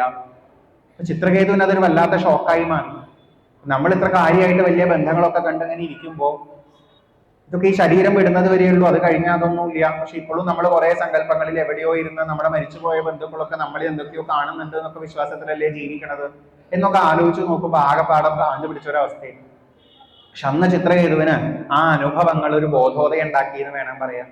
അദ്ദേഹം അതോട് കൂടിയിട്ട് ഈ ജീവിതത്തിലെ മറ്റു പിടിവാശികളെല്ലാം ഒഴിവാക്കിയിട്ട് ജീവിതത്തെ കൂടുതൽ മനസ്സിലാക്കാനും ആൾക്കാർക്ക് എങ്ങനെയാണ് ഈ ജീവിതം വലിയ ഭാരമായി മാറണത് എന്ന് തിരിച്ചറിയാനും അത് ഒഴിവാക്കി സന്തോഷമായിട്ട് പോകാനുള്ള വഴിയിലേക്ക് കടന്നു എന്ന് കാണാം. അപ്പൊ നമ്മളെ ചില അനുഭവങ്ങൾ ആ പാഠങ്ങൾ പഠിപ്പിക്കും. ചിത്രകേതുവിന് ഒരു മകന്റെ മരണമാണ് ജീവിതത്തിൽ മാറ്റം ഉണ്ടാക്കിയതെന്നുണ്ടെങ്കിൽ പലർക്കും പലതാവാം. പക്ഷെ ചിലർക്ക് എത്രയോ അനുഭവങ്ങൾ ഉണ്ടായാൽ പോലും ചിലപ്പോൾ ആ പാഠങ്ങൾ ഉൾക്കൊള്ളാൻ തോന്നണമെന്നില്ല. ഏറ്റവും സിമ്പിൾ ആയിട്ടുള്ള കുറച്ച് പാഠങ്ങളെ തോന്നി. ഈ ശരീരത്തിന്റെ ആരോഗ്യം നമ്മൾ വിചാരിച്ച പോലെ നിൽക്കണമെന്നില്ല. നമ്മുടെ ചുറ്റുപാടുമുള്ള പല സൗകര്യങ്ങളും വസ്തുക്കളും ഒന്നും എല്ലാ കാലത്തും ഒരുപോലെ ആവണമെന്നില്ല. നമ്മുടെ കൂടെയുള്ള ആൾക്കാരൊക്കെ എന്നും ഒരേപോലെ നമ്മുടെ ഒപ്പം നിൽക്കണം എന്ന് ഒരു നിർബന്ധമില്ല. അവരുടെ ചിന്തകൾ ഓരോ തരത്തിലാണ് പെരുമാറണം ഉണ്ടാവുക. ഇനി അവർ എത്ര ഇഷ്ടത്തോടു കൂടി നമ്മുടെ ഒപ്പം നിൽക്കുകയാണെങ്കിലും ശരി, കാലം ഒരു നിമിഷം നമ്മളെ പിരിച്ചു എന്ന് വരാം. ഇതൊക്കെ യാഥാർത്ഥ്യങ്ങളാണ്, ചുറ്റുമുള്ള ജീവിതങ്ങളിൽ സംഭവിക്കുന്ന കാര്യങ്ങളാണ്. നമ്മളത് എപ്പോൾ ഉൾക്കൊള്ളാൻ തുടങ്ങണോ അന്ന് തൊട്ട് മാറ്റം വരും. അന്ന് തൊട്ട് നമ്മൾ കൂടുതൽ കൂടുതൽ പക്വതയാർജിക്കും, കാര്യങ്ങളെ കൂടുതൽ കൂടുതൽ ഉൾക്കൊള്ളാനായിട്ട് ശ്രമിക്കും. നേരത്തെ പറഞ്ഞതുപോലെ ജീവിതത്തിൽ ഉറപ്പുള്ളത് ഏതാ ഉറപ്പില്ലാത്തത് ഏതാന്ന് മനസ്സിലാക്കും. ഉറപ്പില്ലാത്ത സാധനങ്ങളിലുള്ള പിടിവാശികളൊക്കെ കുറയ്ക്കും. ഉറപ്പുള്ളതിനെ മാത്രം എപ്പോഴും നോക്കാൻ തുടങ്ങും. കുറെ കൂടി സമാധാനം ഉണ്ടാവും ജീവിതത്തിൽ, കുറെ കൂടി സ്വസ്ഥത ഉണ്ടാവും ജീവിതത്തിൽ. ഇതല്ലാണ്ട് വേറെ വഴിയില്ല എന്നാണ് പൂർവികർ പറഞ്ഞു തരുന്നത്. ആലോചിച്ച് നോക്കുമ്പോൾ ശരിയാ. നമ്മൾ എത്രയൊക്കെ പ്രാർത്ഥിച്ചാലും എത്രയൊക്കെ അമ്പലങ്ങളിലൊക്കെ വന്ന് തൊഴുതാലും ഇന്ന പ്രതീക്ഷകൾ ജീവിതത്തിൽ ബാക്കിയാണെന്നുണ്ടെങ്കിൽ ആ പ്രതീക്ഷകളുടെ പേരിൽ എപ്പോഴെങ്കിലും ഒക്കെ സങ്കടങ്ങൾ വന്നുകൊണ്ടിരിക്കും. അതിന് ഭഗവാൻ ഒന്നും ചെയ്യാൻ പറ്റില്ല. ഭഗവാന് ആകെ ചെയ്തുതരാൻ പറ്റുന്നത് നമ്മുടെ കർമ്മ കണക്കുകളൊക്കെ നോക്കിയിട്ട് ചില കാര്യങ്ങൾ നേരിയാക്കി തരാൻ മാത്രം. നമ്മുടെ ഉള്ളിലെ പിടിവാശികൾ തീരാത്തിടത്തോളം, നമ്മുടെ ഉള്ളിലെ പ്രതീക്ഷകൾ കുറയാത്തിടത്തോളം നമുക്ക് ജീവിതത്തിലെ ടെൻഷനും സങ്കടങ്ങളും ബാക്കിയായിക്കൊണ്ടേയിരിക്കും. നമ്മൾ ഭഗവാനെ അധികവും കാണുന്നത് നമുക്ക് വേണ്ട കാര്യങ്ങൾ നടത്തി തരുന്ന ആളായിട്ടാണ്. പക്ഷെ വേണ്ട കാര്യങ്ങൾ നടത്തി തരുന്ന ആളെ സ്വീകരിച്ചത് കൊണ്ട് വലിയ പ്രയോജനം ഇല്ല എന്നുള്ളത് ജീവിതത്തിൽ എപ്പോഴെങ്കിലും ഒക്കെ നമുക്ക് മനസ്സിലാവും. കാരണം നമ്മൾ തിരഞ്ഞെടുക്കുന്നത് പലതും നമുക്ക് തന്നെ അബദ്ധമായിട്ട് വരാം. നമ്മുടെ ഉള്ളിലാണ് മാറ്റം വരേണ്ടത്, അല്ലാണ്ട് വിചാരിച്ച പോലെ കാര്യങ്ങൾ നടക്കല്ല വേണ്ടത് എന്ന് ആ സമയത്ത് മനസ്സിലാവുകയും ചെയ്യും. അപ്പൊ ഭാഗവതത്തിന്റെ ഒരു അടിസ്ഥാനമായിട്ടുള്ള ഭാവം ഇതാണ്. ആ അടിസ്ഥാന ഭാവം ഇതായതുകൊണ്ട് തന്നെ പലപ്പോഴും നമുക്ക് പിടിക്കണമെന്നില്ല. സന്തോഷമായിട്ട് ജീവിതത്തിൽ പോകണമെന്നുണ്ടെങ്കിൽ, അവസാന നിമിഷവും സന്തോഷമായിട്ട് ശരീരം ഉപേക്ഷിക്കണമെന്നുണ്ടെങ്കിൽ ജീവിതത്തിന്റെ യാഥാർത്ഥ്യം അറിഞ്ഞ് പക്വതയോടുകൂടി ഇരുന്നോളൂ എന്ന് മാത്രമാണ് ഭാഗവതം പറഞ്ഞു തരുന്നത്. പക്ഷെ നമ്മുടെ സങ്കല്പം ഒരിക്കലും സന്തോഷത്തോടു കൂടി ജീവിക്കണം എന്ന് ആവണം എന്നില്ല. പലപ്പോഴും നമുക്ക് തീരെ സങ്കടപ്പെടാൻ വയ്യ, തീരെ അസ്വസ്ഥതപ്പെടാൻ വയ്യ എന്ന് തോന്നുകയാണെങ്കിൽ നമുക്ക് ചിലപ്പോൾ ഈ ഭാഗവതം പറയണത് സ്വീകരിക്കാൻ തോന്നും, അല്ലെങ്കിൽ തോന്നണമെന്നില്ല. ഭാഗവതം കാണിച്ചു തരുന്ന ഒരു വലിയ ലക്ഷ്യമാണ് സർവാസുഖമയാ ദിശ എന്ന് പറയുന്നത്. എവിടെ ഇരുന്നാലും എപ്പോഴാണെങ്കിലും ആരുടെ കൂടെ ആണെങ്കിലും അല്ലെങ്കിലും സുഖമായി ഇരിക്കാൻ പറ്റുക, സന്തോഷമായിട്ടിരിക്കാൻ പറ്റുക. നമുക്കൊക്കെ അത് പറ്റുന്നുണ്ടോ ചോദിച്ചാൽ വളരെ സംശയം. നമുക്ക് ചില സ്ഥലങ്ങളിൽ ഇരുന്നാലേ സുഖാവുള്ളൂ, ചില ആൾക്കാരൊപ്പം ഉണ്ടെങ്കിലേ സുഖാവുള്ളൂ, ചില ആൾക്കാർ ഇല്ലെങ്കിൽ സുഖാവില്ല, ചിലത് കിട്ടിയാലേ സുഖാവുള്ളൂ, ചിലത് കിട്ടിയില്ലെങ്കിൽ സുഖാവില്ല. ഈ രീതിയിൽ കുറേ നിർബന്ധങ്ങൾ നമുക്കുണ്ട്. ആ നിർബന്ധങ്ങൾ കൂടുന്തോറും നമ്മുടെ ജീവിതത്തില് ഒരു ജയിലിൽ അകപ്പെട്ട പോലത്തെ അവസ്ഥയിലായിരിക്കും. നമ്മൾ തന്നെ നമുക്കുള്ള പ്രശ്നങ്ങൾക്കുള്ള വഴി ഉണ്ടാക്കിക്കൊണ്ടിരിക്കുക ചെയ്യും. പക്ഷെ എപ്പോഴാണോ നമ്മൾ നമ്മുടെ നിർബന്ധങ്ങൾ കുറയ്ക്കുന്നത്, നേരത്തെ പറഞ്ഞ പോലെ പിടിവാശികൾ കുറയ്ക്കുന്നത്, കുറെ കൂടി ഫ്രീ ആവും, എവിടെയും പോവാം, എവിടെയും ഇരിക്കാം, ആരുണ്ടെങ്കിലും കുഴപ്പമില്ല, ആരില്ലെങ്കിലും കുഴപ്പമില്ല, ആരും മിണ്ടാനില്ലെങ്കിലും കുഴപ്പമില്ല, എല്ലാവരോടും കൂടി മിണ്ടണമെങ്കിലും കുഴപ്പമില്ല, ഏത് പ്രായത്തിലായാലും കുഴപ്പമില്ല, സ്വസ്ഥായിരിക്കാം, സന്തോഷമായിട്ടിരിക്കാം. നമ്മൾ നമ്മുടെ ചുറ്റും അങ്ങനെയുള്ളവരെ കാണാത്തതാണ് പലപ്പോഴും പ്രശ്നം എന്ന് പറയാറുണ്ട്. തമാശയായിട്ട് എല്ലാവരും പറയും, നമ്മൾ നമ്മുടെയൊക്കെ വീട്ടിൽ കറണ്ട് പോയി കഴിഞ്ഞാൽ അപ്പുറത്തെ വീട്ടിലേക്ക് നോക്കും. നോക്കുന്ന സമയത്ത് അവിടെയും കറണ്ട് പോയി കഴിഞ്ഞാൽ നമുക്കൊരു സമാധാനം. നമ്മൾ ജീവിതത്തിൽ പലപ്പോഴും വിഷമങ്ങൾ അനുഭവിക്കുമ്പോൾ, നമുക്ക് കുറെ ബുദ്ധിമുട്ടുകളൊക്കെ ഉണ്ടാവുമ്പോൾ നമ്മൾ ചുറ്റുമുള്ളവരെയും നോക്കിക്കഴിഞ്ഞാൽ അവർക്കും ബുദ്ധിമുട്ടുകളൊക്കെ ഉണ്ട്. അപ്പൊ പിന്നെ ഇത് എല്ലാവർക്കും സാധാരണയാണ്, ഇങ്ങനെയൊക്കെ തന്നെ ഉണ്ടാവുള്ളൂ എന്ന് കരുതിയിട്ട് നമ്മൾ ഈ ഒരു ഓളത്തിൽ ഇങ്ങനെ മുന്നോട്ട് പോവാം. അതല്ലാണ്ട് ഇങ്ങനെയൊന്നും അല്ലാണ്ട് കൂടുതൽ സന്തോഷമായിട്ട് ജീവിക്കാൻ പറ്റും എന്ന് നമുക്കൊരു തോന്നൽ വരാൻ, നമുക്കൊരു പ്രേരണ ഉണ്ടാവാൻ അതിന് പാകത്തിനുള്ള മാതൃകകളൊന്നും നമ്മുടെ മുന്നിൽ ഇല്ല എന്നാണ് വാസ്തവം. പക്ഷെ ഭാഗവതം കാണിച്ചു തരുന്നത് അങ്ങനത്തെ കുറച്ച് കഥാപാത്രങ്ങളെ. മനസ്സ് നേരെ അല്ലാത്തത് കൊണ്ട്, ജീവിതത്തിലെ ഭക്തിജ്ഞാന വിരക്തികൾ ഇല്ലാത്തത് കൊണ്ട് നമ്മളെ പോലെ ബുദ്ധിമുട്ട് അനുഭവിച്ചു പോയവരെയും കാണാം. നേരെ മറിച്ച് ഭക്തിജ്ഞാന വിരക്തികൾ നേരെ ആക്കിയെടുത്തത് കൊണ്ട് ഈ ജീവിതത്തിൽ ഏറ്റവും സന്തോഷമായിട്ട് മുന്നോട്ട് പോയ ആൾക്കാരെയും കാണിച്ചത്. അപ്പൊ സന്തോഷമായിരിക്കാൻ ഒരു മനുഷ്യന് പറ്റും എന്നുള്ളതാണ് ഭാഗവതം കാണിച്ചു തരുന്ന ഒരു വലിയ ആശയം. നമ്മൾ നേരെ തിരിച്ചാ പറയാം, മനുഷ്യനായി കഴിഞ്ഞാൽ ഇങ്ങനെയൊക്കെയാണ്, മനുഷ്യനായി കഴിഞ്ഞാൽ എപ്പോഴും പ്രശ്നങ്ങളാണ്, ഇങ്ങനെയൊക്കെ തന്നെ ഉണ്ടാവുള്ളൂ, എല്ലാവരുടെ ജീവിതം ഇങ്ങനെയൊക്കെയാണ്. ഇതെപ്പോഴും പറഞ്ഞ് നമ്മൾ നമ്മളെ തന്നെ സ്വയം ബോധ്യപ്പെടുത്തി വിശ്വസിപ്പിച്ചു വെച്ചിരിക്കും. പക്ഷേ ഇന്നത്തേക്കാൾ സുഖമായി നമുക്ക് ഇരിക്കാൻ പറ്റും എന്നുള്ളത് ഭാഗവതം നമ്മളെ ഒന്ന് ഓർമ്മിപ്പിച്ചു തരികയാണ് ചെയ്യുന്നത്. അതിനുള്ള വഴിയിലൂടെ ഒന്ന് പോയാൽ മാത്രം മതി എന്ന് പറയുന്നു. ഇത് കുറേ കഥകളിലൂടെ കാണിച്ചത്. ഒരു പൊയ്കയിൽ വെച്ച് തന്റെ കാലിൽ ഒരു മുതല പിടിച്ച് ആന കരഞ്ഞ സമയത്ത് ഭഗവാൻ വന്ന് രക്ഷിച്ച കഥയായിട്ട് ഗജേന്ദ്രമോക്ഷം എന്നുള്ളതൊന്ന് പലരും കേട്ടിട്ടുള്ളതാണ്, പലയിടത്തും ചിത്രങ്ങളൊക്കെ ആയിട്ട് കേട്ടിട്ടുള്ളതാണ്. പക്ഷെ എത്ര രസമായിട്ടാണെന്നറിയോ ഭാഗവതം ആ ഒരു കഥയിലൂടെ കാണിച്ചു തരുന്നത്. നമുക്ക് ചില പ്രശ്നങ്ങൾ വരുന്ന സമയത്ത്, നമുക്ക് ചില ബുദ്ധിമുട്ടുകൾ വരുന്ന സമയത്ത് ആർക്കും നമ്മളെ രക്ഷിക്കാൻ പറ്റണമെന്നില്ല, ആർക്കും നമ്മളെ ആ വേദനയിൽ നിന്ന് മറികടത്തി തരാൻ പറ്റണമെന്നില്ല. ഗജേന്ദ്രൻ എന്ന ആനയുടെ ബന്ധുക്കളൊക്കെ ഗജേന്ദ്രനോട് ഇഷ്ടമില്ലാത്തതുകൊണ്ട് ഓടിപ്പോയതല്ല, അവർക്ക് കൂടെ നിന്നിട്ട് പോലും ഗജേന്ദ്രനെ ആ ബുദ്ധിമുട്ടിൽ നിന്ന് രക്ഷിക്കാൻ സാധിച്ചിരുന്നില്ല എന്നുള്ളതാണ് വിഷയം. അപ്പൊ നമുക്ക് ചില പ്രശ്നങ്ങൾ ജീവിതത്തിൽ വരുമ്പോൾ, ചില മാനസികമായ സംഘർഷങ്ങളോ ശാരീരികമായിട്ടുള്ള ചില ബുദ്ധിമുട്ടുകളോ വരുമ്പോൾ അതിന് നമുക്ക് ഇന്നേ വരെ നേടിയെടുത്തിട്ടുള്ള അറിവുകളോ മറ്റു സൗകര്യങ്ങളോ ഒന്നും ഒരു സൊല്യൂഷൻ ആവാത്ത അവസ്ഥകൾ ഉണ്ടാവാം. ആ സമയത്ത് ഈശ്വരനോട് ചേർന്ന ഒരു കണക്ഷൻ മാത്രമേ നമുക്ക് സഹായമായിട്ട് ഉണ്ടാവുള്ളൂ എന്ന് എത്ര ഭംഗിയായിട്ടാണെന്നറിയോ ഗജേന്ദ്രമോക്ഷം എന്നുള്ള കഥ കാണിച്ചു തരുന്നത്. അപ്പൊ ഭഗവാനെ എപ്പോഴാണോ ഗജേന്ദ്രനെ ആശ്രയിക്കാൻ തോന്നിയത്, അതോടുകൂടി ഗജേന്ദ്രന്റെ തന്നെ എന്തൊക്കെ തരത്തിലുള്ള കർമ്മ കണക്കുകളാണോ ഗജേന്ദ്രനെ ഈ ബുദ്ധിമുട്ടിലേക്ക് എത്തിച്ചത്, അത് മുഴുവൻ ഇല്ലാണ്ടായിട്ട് ആ ആൾക്ക് ഏറ്റവും സന്തോഷത്തിലേക്ക് എത്താൻ പറ്റി എന്ന് പറഞ്ഞു തരുന്നു. അപ്പൊ ആരും എന്നും ഒപ്പം ഉണ്ടാവണം എന്നില്ല എന്നൊന്നും ഓർമ്മിപ്പിച്ചു തരും. ആരൊക്കെ ഉണ്ടെങ്കിൽ പോലും നമ്മുടെ പ്രശ്നങ്ങൾ പൂർണ്ണമായിട്ട് തീർത്തു തരാൻ ഈശ്വരനെ സാധിക്കുള്ളൂ എന്ന് ഓർമ്മിപ്പിച്ചു തരികയാണ്. നമ്മളെ വേറെ ഏതൊക്കെ അഡ്രസ്സുകളിലേക്ക് കൂട്ടിക്കെട്ടിയാലും ഈശ്വരനോട് ചേർന്ന ഒരു അഡ്രസ്സ് കണ്ടിട്ട് അതിൽ ഉറച്ചു നിന്നാൽ മാത്രമാണ് കുറെ കുരുക്കുകൾ അഴിച്ച് നമുക്ക് പോകാൻ സാധിക്കുക എന്നൊന്നും ഓർമ്മിപ്പിച്ചു തരും. അതേപോലെ പലപ്പോഴും കേട്ടുപരിച്ചുണ്ടാവുന്നതാണ് ദേവന്മാരും അസുരന്മാരും കൂടിയിട്ട് പാലാഴി കടഞ്ഞു അമൃതിന് വേണ്ടിയിട്ട് എന്നൊക്കെ പറയണ കഥ. പല രീതിയിലും ബന്ധപ്പെട്ട് കേട്ടിട്ടുണ്ടാവും. മഹാദേവൻ വിഷം കഴിച്ചതിനെ പറ്റിയിട്ടും ഭഗവാൻ മോഹിനി രൂപം സ്വീകരിച്ചതിനെ പറ്റിയിട്ടും ഒക്കെ. പക്ഷെ കുറച്ച് തമാശകളൊക്കെ ആയി ഒരു പ്രത്യേക രീതിയിൽ നമുക്ക് ചിത്രീകരിച്ച് കാണിച്ചു തന്നിരിക്കുന്ന കഥ ആകെ നമ്മുടെ അടുത്ത് പറഞ്ഞു തരുന്നത് എന്താ ചോദിച്ചാൽ, ദേവന്മാരും അസുരന്മാരും ഒരേ ലക്ഷ്യത്തിന് വേണ്ടി പ്രവർത്തിച്ചവരാണെങ്കിലും അസുരന്മാരുടെ കയ്യിലിരിപ്പ് കൊണ്ട് അവർക്കൊന്നും കിട്ടിയില്ല എന്നും ദേവന്മാരുടെ നല്ല ഭാവം കാരണം അവർക്ക് അവസാനം എല്ലാം നന്നായിട്ട് ലഭിച്ചു എന്നുമാണ് പറഞ്ഞു തരിക. അമൃത് വന്ന സമയത്ത് അസുരന്മാർ തട്ടിപ്പറിച്ച് ഓടിയതാണ്. ന്യായമായിട്ട് ദേവന്മാർക്കും കൂടെ കൊടുക്കേണ്ടതിന് പകരം തട്ടിപ്പറിച്ച് ഓടിയതാണ്. അവസാനം ഭഗവാൻ മോഹിനി രൂപം സ്വീകരിച്ചു ചെന്നപ്പോ അസുരന്മാര് സ്വയം അതിൽ മയങ്ങിപ്പോയിട്ട് ആ അമൃത് തങ്ങളുടെ കയ്യിൽ നിന്ന് ഭഗവാന് തന്നെ കൊടുത്തു. ഭഗവാൻ അതെല്ലാം ദേവന്മാർക്ക് കൊടുക്കലുണ്ടായി. നമ്മൾ സാധാരണ പറയാറുണ്ട്, പൊട്ടനെ ചെട്ടി ചതിച്ചു കഴിഞ്ഞാൽ ചെട്ടിയെ ദൈവം ചതിക്കുന്നു പറയാറുണ്ട്. എത്രയോ പേര് അവരവരുടെ അവകാശത്തിനപ്പുറത്ത് മറ്റുള്ളവരെ പറ്റിച്ചും വെട്ടിച്ചും പലതും നേടിയെടുത്ത് ജീവിതത്തിൽ സുഖിക്കാനായിട്ട് ശ്രമിക്കുമ്പോൾ കാലം ചില മാജിക്കുകൾ കാണിച്ച് ഇവരെ കൊണ്ട് കൂടുതൽ അബദ്ധങ്ങൾ ഉണ്ടാക്കി അവരുടെ കയ്യിൽ നിന്ന് സകലതും നഷ്ടപ്പെടുത്തുന്ന നിലയിലേക്ക് എത്തിക്കും. അസുരന്മാർക്ക് അമൃത് കിട്ടിയില്ലേ ചോദിച്ചാൽ കിട്ടിയിട്ടുണ്ട്. പക്ഷെ ആ കിട്ടിയ അമൃത് അവർ തന്നെ നശിപ്പിച്ചു കളയാണ് ചെയ്തത്, അവർ തന്നെ നഷ്ടപ്പെടുത്തി കളയാണ് ചെയ്തത്. അവർക്ക് അവരുടെ മനസ്സിനെ നിയന്ത്രിക്കാൻ സാധിക്കാത്തത് കൊണ്ട്. നേരെ മറിച്ച് ദേവന്മാരാണെങ്കിലോ നല്ല രീതിയിൽ ഭഗവാൻ പറഞ്ഞത് കേട്ട് പോയപ്പോ അവർക്ക് കയ്യിൽ നിന്നെല്ലാം നഷ്ടപ്പെട്ടു എന്നാ തോന്നിയത്. പക്ഷേ നല്ലത് ചെയ്യണവർക്ക് എല്ലാം നഷ്ടപ്പെട്ടു എന്ന് തോന്നിയാലും അവസാനം എല്ലാം നേരെയായിട്ട് വരും എന്ന് കാണിച്ചു തരുന്ന രീതിയിലാണ് അസുരന്മാരുടെ അടുത്തുനിന്ന് അമൃത് കാലസ്വരൂപിയായിട്ടുള്ള ഭഗവാൻ എടുത്ത് ദേവന്മാർക്ക് കൊടുത്തതായി കാണിച്ചു തരുന്നത്. അപ്പൊ നമ്മൾ പലപ്പോഴും ജീവിതത്തിൽ നേരത്തെ പറഞ്ഞതുപോലെ ഒരു സ്വപ്നലോകത്താണ് നമ്മൾ കരുതുന്നത്.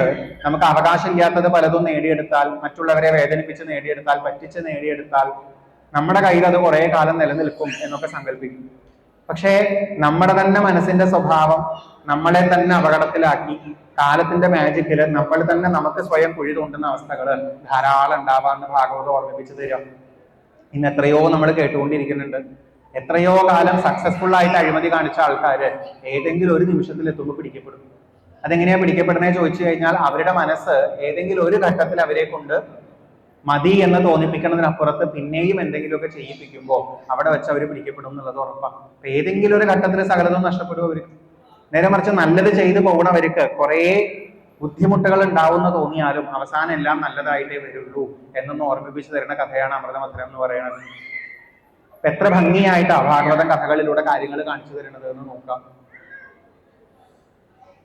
എന്നെ പോലെ തന്നെ ചിന്തിക്കുന്ന ആൾക്കാർ മാത്രമേ നേരെയാവുള്ളൂ എന്ന് കരുതിയുള്ള ആളായിരുന്നു ദക്ഷൻ എന്ന് പറയുന്ന ആള്. ഞാൻ അറിയണ ജീവിത രീതികള്, ഞാൻ അറിയണ ജീവിത സങ്കല്പങ്ങള്, ഞാൻ അറിയണ ആചാരാനുഷ്ഠാനങ്ങള്, എനിക്കിഷ്ടമുള്ള ലൈഫ് സ്റ്റൈലുകള്, അങ്ങനെയുള്ളവര് മാത്രമാണ് നല്ലത് എന്ന് വിചാരിച്ച ആളാണ്. അതുകൊണ്ടാണ് ഈ ദക്ഷന് തന്റെ മകളായിട്ടുള്ള സതീദേവിയെ വിവാഹം കഴിച്ച മഹാദേവനെ തീരെ ഇഷ്ടമല്ലാതിരുന്നത്. മഹാദേവൻ താമസിക്കുന്നത് ശ്മശാനത്തിലാണെന്നും മഹാദേവന്റെ വേഷം ശരിയല്ല എന്നുള്ളതും ചില സമയത്ത് മഹാദേവൻ ബാക്കിയുള്ളവരൊന്നും ചെയ്യാത്ത പോലെ നൃത്തം ചെയ്യാറുണ്ട് എന്നൊക്കെ പറഞ്ഞിട്ട് കുറെ കളിയൊക്കെ ചെയ്തത്. മഹാദേവനെ ഉൾക്കൊള്ളാൻ തയ്യാറായിരുന്നില്ല. ദക്ഷൻ പഠിച്ചു വെച്ചതൊക്കെയാണ് ശരി, ദക്ഷൻ കണ്ടുവച്ചിട്ടുള്ളതൊക്കെയാണ് ഈശ്വരനെ അറിയുന്ന രീതി, ഭക്തിയുടെ രീതി, നല്ല ആചാരങ്ങള് എന്നൊക്കെ ദക്ഷൻ വിശ്വസിച്ചു പോകും. ആ തെറ്റിദ്ധാരണ, ആ അഹങ്കാരം, ആ യാഥാർത്ഥ്യം മനസ്സിലാക്കാത്ത അവസ്ഥ ദക്ഷൻ എത്രയോ പ്രശ്നങ്ങൾ ഉണ്ടാക്കി. സ്വന്തം മകളായിട്ടുള്ള സതീദേവി ദക്ഷന്റെ മുന്നിൽ വെച്ച് ആത്മഹത്യ ചെയ്യണത് അനുഭവിക്കേണ്ടി വന്നു. ദക്ഷന്റെ തന്നെ തല നഷ്ടപ്പെടുന്ന അവസ്ഥയിലായി. അവസാനം മഹാദേവൻ തന്നെ ദക്ഷന് തല നേരെയാക്കി കൊടുത്തപ്പോഴാണ് സ്വബോധം തിരിച്ചു വന്നതും പിന്നെ ഏറ്റവും നല്ല രീതിയിൽ മുന്നോട്ട് പോകാൻ ദക്ഷൻ ശ്രമിച്ചിട്ടുള്ളതും ഒക്കെ. അപ്പൊ നമ്മൾ പലപ്പോഴും നേരത്തെ പറഞ്ഞതുപോലെ ഒരു സ്വപ്നലോകത്താ ജീവിക്കണത്. ഞാൻ വിചാരിച്ചത് മാത്രമാണ് ശരി, ഞാൻ അറിയുന്ന പോലെയുള്ള കാര്യങ്ങൾ മാത്രമാണ് നല്ലത്. ഇതിന്റെയൊക്കെ പേരിൽ എത്രയോ അച്ഛന്മാരും മക്കളും തമ്മിൽ പ്രശ്നങ്ങൾ ഉണ്ടാവുന്നുണ്ട്, എത്രയോ സഹോദരങ്ങൾ തമ്മിൽ പ്രശ്നങ്ങൾ ഉണ്ടാവുന്നുണ്ട്. അവിടെയൊക്കെ നമ്മൾ മറ്റേത് പറയാറുള്ളത് പോലെ ഞാൻ പിടിച്ച മുയലിന് 2 കൊമ്പ് അല്ലെങ്കിൽ 4 കൊമ്പ് എന്ന് വിചാരിച്ചിരിക്കുന്നത് പോലെയാണ് നമ്മൾ എപ്പോഴും പെരുമാറുന്നത് എന്ന് കാണാം. നമുക്ക് നമ്മുടെ ചിന്തകൾക്ക് അപ്പുറത്തേക്ക് പോകാൻ പലപ്പോഴും തോന്നാറില്ല, യാഥാർത്ഥ്യത്തോട് അടുക്കാൻ പലപ്പോഴും തോന്നാറില്ല. അപ്പൊ ഭാഗവതം കഥകളിലൂടെ നമ്മളെ ഇതൊന്ന് മാറ്റി മാറ്റി മാറ്റി മാറ്റി ഓർമ്മിപ്പിച്ചുകൊണ്ടേയിരിക്കും. സമ്പത്തിലുള്ള ആർത്തി കുറയ്ക്കാൻ, ബന്ധുക്കളിലുള്ള അമിതമായിട്ടുള്ള അറ്റാച്ച്മെന്റ് കുറയ്ക്കാൻ, നമ്മൾ തന്നെ കുറേ കാലം ഇവിടെ ജീവിച്ചോളണം എന്നുള്ള നമ്മുടെ അമിതമായിട്ടുള്ള ജീവിതാശകൾ കുറയ്ക്കാൻ, ഈ ശരീരവും എപ്പോ വേണമെങ്കിലും മാറി മറയാവുന്നതാണ് എന്നുള്ള ഒരു തിരിച്ചറിവ് ഉണ്ടാക്കി തരാൻ ഒക്കെയാണ് ഭാഗവതം കഥകൾ ഉപയോഗിക്കുന്നത്. ഓരോരോ കഥകള് ഓരോരോ പിടിവാശികൾ കുറയ്ക്കാൻ നമ്മളെ സഹായിക്കും. ഓരോരോ കഥകള് ഈ ജീവിതത്തെ ഒന്നും കൂടെ കണ്ണ് തുറന്ന് ഭംഗിയായിട്ട് കാണാൻ നമ്മളെ സഹായിക്കും. ഓരോരോ കഥകള് ഈ ജീവിതത്തിൽ ആകെ നമ്മുടെ കൂടെ ഉണ്ടാവുന്നത് ഈശ്വരനാണ് എന്നൊന്ന് തിരിച്ചറിഞ്ഞ് ആ ഈശ്വരനിലേക്ക് ശ്രദ്ധ കൂട്ടാൻ നമ്മളെ സഹായിക്കുന്നതായിട്ട് കാണാം. ശ്രീരാമന്റെ കഥ പറയും, ശ്രീകൃഷ്ണന്റെ കഥകൾ പറയും. എല്ലാം ഭാഗവതം ഉപയോഗിക്കുന്നത് ഈ ഒരു രീതിയിലാണ്. അപ്പൊ കഥകളൊക്കെ മറ്റ് പല പുസ്തകങ്ങളിലും, പക്ഷെ ഭാഗവതം ഈ കഥകളെയൊക്കെ ഉപയോഗിക്കുന്നത് നമ്മൾ നേരത്തെ പറഞ്ഞ ഒരു ജീവിത രീതി കാണിച്ചു തരാൻ വേണ്ടിയിട്ടാണ്. രാമായണം കഥയാണെങ്കിൽ പോലും ഭാഗവതം പറയുന്നത് ആ തരത്തിലാണ്. സീതയെ നഷ്ടപ്പെട്ട് രാമന് വിഷമിക്കേണ്ടി വരുമ്പോൾ ഭാഗവതം പറഞ്ഞു തരുന്നത് ഇഷ്ടപ്പെട്ടവരെ പല രീതിയിലും വിട്ടുപിരിഞ്ഞിരുന്ന് വിഷമം അനുഭവിക്കേണ്ട അവസ്ഥ എല്ലാവർക്കും വരാറുണ്ട്. അത് മനുഷ്യ ജീവിതത്തിന്റെ ഭാഗമാണ്. അവിടെ നമ്മൾ ധൈര്യമായിട്ടിരിക്കാൻ ശീലിക്കണം. അമിതമായിട്ട് അറ്റാച്ച്മെന്റുകൾ ഉണ്ടെങ്കിൽ നമുക്ക് പലപ്പോഴും പ്രശ്നങ്ങൾ ഉണ്ടാവാം എന്ന് കാണിച്ചു തരുന്നുണ്ട്. എത്രയോ സൗകര്യങ്ങൾ ഉണ്ടായിട്ടും മറ്റൊരുവന്റെ ഭാര്യയെ സ്വന്തമാക്കണം എന്ന് ചിന്തിച്ച രാവണനെ പോലുള്ള അത്യാഗ്രഹങ്ങൾ നമുക്ക് എത്രയോ കുഴപ്പങ്ങൾ ഉണ്ടാക്കും എന്ന് രാവണനെ ഉദാഹരിച്ചുകൊണ്ട് ഭാഗവതത്തിലെ രാമായണം നമുക്ക് പറഞ്ഞു തരുന്നുണ്ട്. സീതയെ സ്വീകരിക്കാൻ പോയതാണ് രാവണൻ പ്രശ്നങ്ങൾ ഉണ്ടാക്കിയത്. ഭാഗവതം പറയുന്ന പ്രകാരം രാവണൻ മരിച്ചു കിടക്കുന്ന സമയത്ത് ലങ്കയിലെ ബന്ധുക്കളൊക്കെ കൂടിയിട്ട് രാവണന്റെ അടുത്ത് നിന്ന് പറയുന്നത് നിന്റെ പിടിവാശിയാണ് ഈ വിഷയങ്ങൾക്കൊക്കെ കാരണം എന്ന്. ഇപ്പൊ ജീവിതത്തില് രാവണനെ പോലെ അല്ലാന്നുണ്ടെങ്കിലും നമുക്ക് എത്രയോ പിടിവാശികളുണ്ട്. ഇപ്പോൾ ഉള്ളത് പോരാ എന്നുള്ള ചിന്തകളുണ്ട്. പലതും നേടിയെടുക്കാൻ നമ്മൾ ശ്രമിക്കാറുണ്ട്, പലതിന്റെയും പിന്നാലെ പോകാൻ തോന്നാറുണ്ട്. അത് മുഴുവൻ നമുക്ക് ചിലപ്പോൾ കുഴപ്പങ്ങൾ ഉണ്ടാക്കുന്നതായിട്ട് കാണാം. വലിയ രാജാവാണെന്ന് ചിന്തിച്ച് അഹങ്കരിച്ച് പെരുമാറിയിട്ടുള്ള കുറെ പേരുടെ കുഴപ്പങ്ങൾ കാണിച്ചു തരും. സ്ത്രീകളോട് താല്പര്യം വന്നിട്ട് അവസാനം ജീവിതം മുഴുവൻ നശിപ്പിച്ചു കളഞ്ഞ പുരുഷന്മാരെ ഓർമ്മിപ്പിച്ചു തരും. ഇത് തിരിച്ച് ഇതേപോലെ ഒരു പുരുഷനോടുള്ള താല്പര്യം കാരണം ജീവിതത്തിലെ ബാക്കിയെല്ലാം മറന്ന് നശിപ്പിച്ച് കളയുന്ന ജീവിതങ്ങൾ സ്ത്രീകൾക്കുണ്ട് എന്ന് ഓർമ്മിപ്പിക്കുന്ന രീതിയിലുള്ളതാണ്. അപ്പൊ കഥകൾ മുഴുവൻ ഈ രീതിയിലാണ് ഭാഗവതത്തിൽ. അതുകൊണ്ട് ഭാഗവതത്തിന് നിത്യജീവിതത്തിന് വലിയ സഹായം ചെയ്തു തരാൻ പറ്റുമോ ചോദിച്ചു കഴിഞ്ഞാൽ നല്ലോണം പറ്റും. നമ്മൾ ഭാഗവതം പറയുന്ന രീതിയിൽ കഥകളെ ഒന്ന് കേട്ട് ഈ ജീവിത സങ്കല്പങ്ങളെ ഒന്ന് ശ്രദ്ധിക്കാൻ തയ്യാറാവുകയാണെങ്കിൽ അത് നല്ലോണം സാധിക്കും എന്നുള്ളത് കാണാം. ഏറ്റവും മനോഹരമായിട്ട് കാണിച്ചു തരിക നമുക്ക് കൃഷ്ണന്റെ കഥകളാണ്. പക്ഷെ ആ കൃഷ്ണന്റെ കഥകളിൽ പോലും എല്ലാവരും അധികവും ഇഷ്ടപ്പെടുക കുട്ടിക്കാലത്തെ കൃഷ്ണന്റെ കഥകളാണ്. പക്ഷെ ഭാഗവതം കുട്ടിക്കാലത്തെ കൃഷ്ണന്റെ കഥകളൊക്കെ മുന്നോട്ട് കൊണ്ടുപോയി അവസാനം 1-2 നല്ല ചിത്രങ്ങൾ നമുക്ക് കാണിച്ചു തരുന്നുണ്ട്. അത് ഏതാ ചിത്രം എന്ന് ചോദിച്ചാൽ എത്രയോ പേരെ വിവാഹമൊക്കെ ചെയ്ത് ദ്വാരകയില് ത്രിലോകി ഗൃഹസ്ഥനായിട്ട് വാഴുന്ന ഒരു കൃഷ്ണന്റെ ചിത്രം. ഒരിക്കലും നാരദ മഹർഷി ദ്വാരകയില് കൃഷ്ണനെ കാണാൻ വേണ്ടി പോയി എന്നൊരു രംഗം ഭാഗവതം കാണിച്ചു തരും. നമ്മൾ ഒട്ടും പ്രതീക്ഷിക്കാത്ത രീതിയിൽ ആ കൃഷ്ണന്റെ ഒരു ചിത്രം അവിടെ കാണിച്ചു തരും. നാരദ മഹർഷി ആദ്യം രുക്മിണിയുടെ മന്ദിരത്തിലേക്ക് കയറുന്ന സമയത്ത് കൃഷ്ണൻ അവിടെ ഉണ്ട്. രുക്മിണിയുടെ ഭർത്താവായി നിന്നുകൊണ്ട് രുക്മിണിയുടെ അടുത്ത് പെരുമാറുന്ന ഒരു കൃഷ്ണനെ അവിടെ കാണാനുണ്ട്. അവിടുന്ന് കൃഷ്ണന്റെ അടുത്ത് സംസാരിച്ച് കൃഷ്ണന്റെ ശുശ്രൂഷയൊക്കെ ഏറ്റുവാങ്ങി പുറത്തേക്ക് ഇറങ്ങി അടുത്തൊരു ഗൃഹത്തിലേക്ക് ചെല്ലുമ്പോൾ അവിടെ സത്യഭാമയുടെ ഭർത്താവായിട്ടുള്ള കൃഷ്ണനെ കാണുന്നുണ്ട്. വ്യത്യാസം ഉണ്ടോ ചോദിച്ചാൽ കുറച്ച് വ്യത്യാസം. രുക്മിണിയുടെ ഒപ്പം നിൽക്കണ പോലെയല്ല കൃഷ്ണൻ സത്യഭാമയുടെ ഒപ്പം നിൽക്കണം. സത്യഭാമയുടെ ഒപ്പം എങ്ങനെയാണോ നിൽക്കേണ്ടത് അതനുസരിച്ച് നിൽക്കുന്ന ഒരു ഭർത്താവായിട്ടുള്ള കൃഷ്ണനെ കാണാനുണ്ട്. ഭർത്താവാണ്, അച്ഛനാണ്, ചിലപ്പോൾ മുത്തശ്ശനായിട്ടുണ്ടാവാം. അതേപോലെ മകളോ സഹോദരിയോ ഭാര്യയോ അമ്മയോ മുത്തശ്ശിയോ ഒക്കെ ആയിട്ടുണ്ടാവാം. എന്തെങ്കിലും ഒരു ജോലി ചെയ്യുന്ന ഉദ്യോഗസ്ഥനോ ഉദ്യോഗസ്ഥയോ ആവാം. പക്ഷെ ഈ കാര്യങ്ങളൊക്കെ ഒരുമിച്ച് ചേർക്കാൻ നമ്മൾ എത്രയോ ബുദ്ധിമുട്ടുന്നുണ്ട്. ഇതിൽ മുഴുവൻ പലതും നമുക്ക് ഭാരമായി തോന്നുന്നത് കാണാം. എനിക്ക് മടുത്തു ഈ ജീവിതം എന്ന് പറയേണ്ടി വരാറുണ്ട്. എന്തിനാണ് എന്നെ ഈ ജീവിതത്തിലേക്ക് കൊണ്ടെത്തിച്ചത് എന്ന് ചിലപ്പോൾ നമ്മൾ ഭഗവാന്റെ അടുത്ത് ചോദിക്കാറുണ്ട്. നമുക്ക് ആരോ തലയിൽ വെച്ച് തന്നൊരു ഭാരം പോലെ പലപ്പോഴും തോന്നാറുണ്ട്. എത്ര പേരാ രാവിലെ ഉണരുമ്പോൾ തന്നെ ആകെപ്പാടൊരു ഭാരമാണ് ഈ ജീവിതം എന്നുള്ള ഭാവത്തിൽ ഉണരുന്നത്. എത്ര പേരാ രാത്രി ഒന്നും ഉറങ്ങാൻ പോലും പറ്റാണ്ട് ജീവിതത്തിലെ ഈ ഭാരങ്ങളെ പറ്റി മാത്രം ആലോചിച്ചുകൊണ്ടിരിക്കണത്.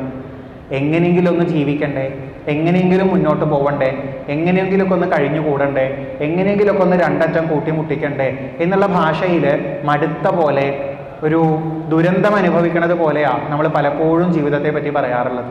നരകിച്ചാണ് ഞാനിവിടെ ജീവിക്കുന്നത് എന്ന് പറയുന്നതായിട്ട് കാണാം. ജീവിതത്തെ പറ്റി ഒന്നും പറയാതിരിക്കുക ഭേദം എന്ന് ചിലപ്പോൾ പറയണതായിട്ട് കാണാം. ആകെപ്പാടെ തലയൊക്കെ ചൊറിഞ്ഞ് ഭ്രാന്ത് പിടിക്കുന്നുണ്ട് എനിക്ക് എന്ന് പറയണതായിട്ട് കാണാം. ഒക്കെ കൂടെ അങ്ങോട്ട് ചേർന്ന് പോകാത്ത അവസ്ഥയിൽ ചിലപ്പോൾ ഞാനിതൊക്കെ കൂടി വലിച്ചെറിഞ്ഞ് ഒരു ദിവസം എങ്ങനെയെങ്കിലുമൊക്കെ പോകും എന്ന് പറഞ്ഞ് നടക്കുന്ന ആൾക്കാരെ കാണാം. നമുക്കിതൊക്കെ കൂടെ ചേർക്കാൻ പറ്റാത്തതാണ് നമ്മുടെ ഏറ്റവും വലിയ ബുദ്ധിമുട്ട്. ഭാഗവതം നമ്മളെ പോലുള്ളവരെ വിളിക്കുന്നത് ബദ്ധരായ ആൾക്കാർ എന്ന്. ഈ ജീവിതത്തിൽ പെട്ടുപോയ ആൾക്കാർ, നമ്മളായിട്ട് തന്നെ ഉണ്ടാക്കിയ ഒരു കുരുക്കിൽ പെട്ടുപോയിരിക്കുന്ന ആൾക്കാർ.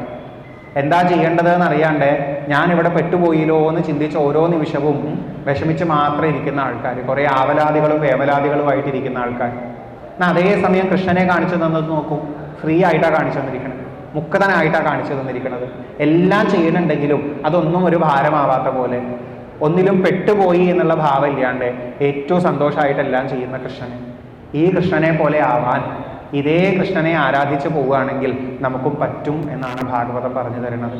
അപ്പൊ ഭാഗവതം കാണിച്ചു തരുന്ന നല്ലൊരു ജീവിത സങ്കല്പം ഏതുപോലെയാ ചോദിച്ചാൽ, ഈ കിട്ടിയ ജീവിതത്തിനെ യാഥാർത്ഥ്യം തിരിച്ചറിഞ്ഞുകൊണ്ട് കാര്യങ്ങൾ ഒരിക്കലും അത് കേട്ടിട്ട് കൃഷ്ണനെ തന്നോട് സ്നേഹിക്കാനല്ല വിചാരിച്ചത്.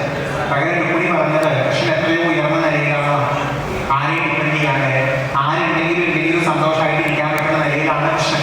പക്ഷെ ഞങ്ങൾക്ക് ആസ്വദിക്കാനും എന്ത് മാറ്റങ്ങൾ വന്നാലും അതിനെ ഉൾക്കൊണ്ടുകൊണ്ട് തന്നെ ജീവിതത്തിൽ ഓരോ നിമിഷവും പോകാനും സാധിക്കുന്നത് എത്ര വലിയ കാര്യങ്ങളാണ് ആലോചിച്ചു. നമുക്കത് കണ്ടിട്ടൊക്കെ ഒരു കൊതി വന്നാൽ ഭാഗവതം പറയുന്നതിനെ ഏറ്റവും നന്നായിട്ട് എടുക്കാൻ പറ്റും.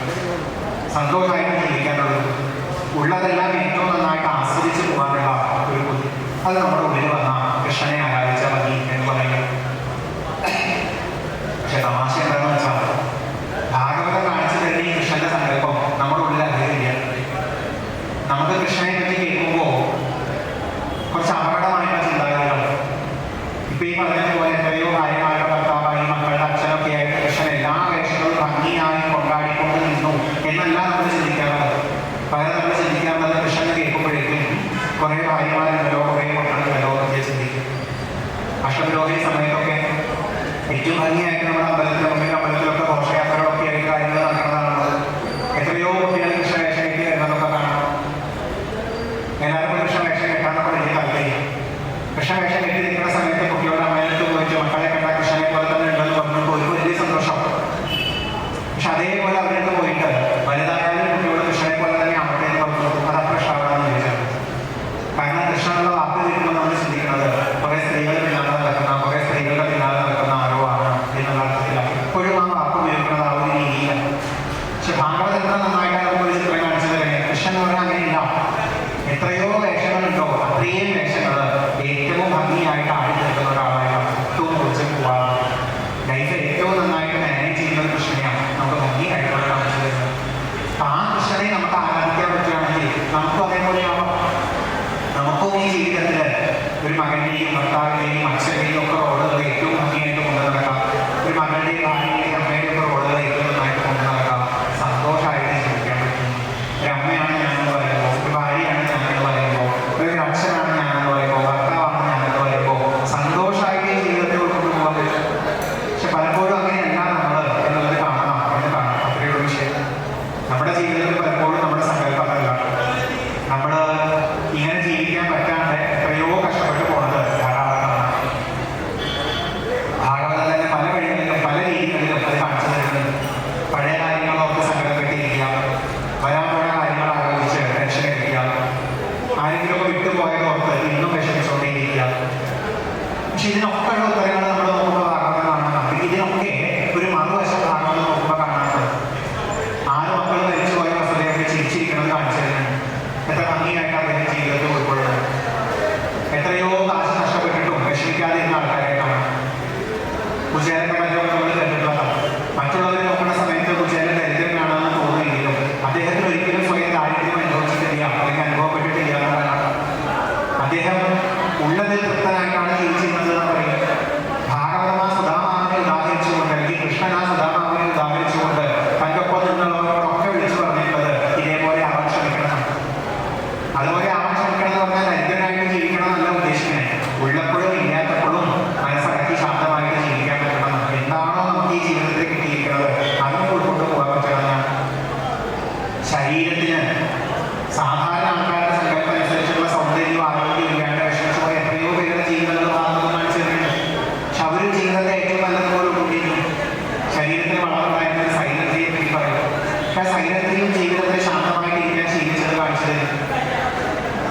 ഈ ശരീരം നല്ല രീതിയിൽ കൊണ്ട് നടന്നിട്ട് അവസാനം നഷ്ടപ്പെട്ടു പോകുമ്പോൾ തളർന്നവരെയും തളരാത്തവരെയും ഭാഗങ്ങൾ കാണിച്ചിട്ടുണ്ട്.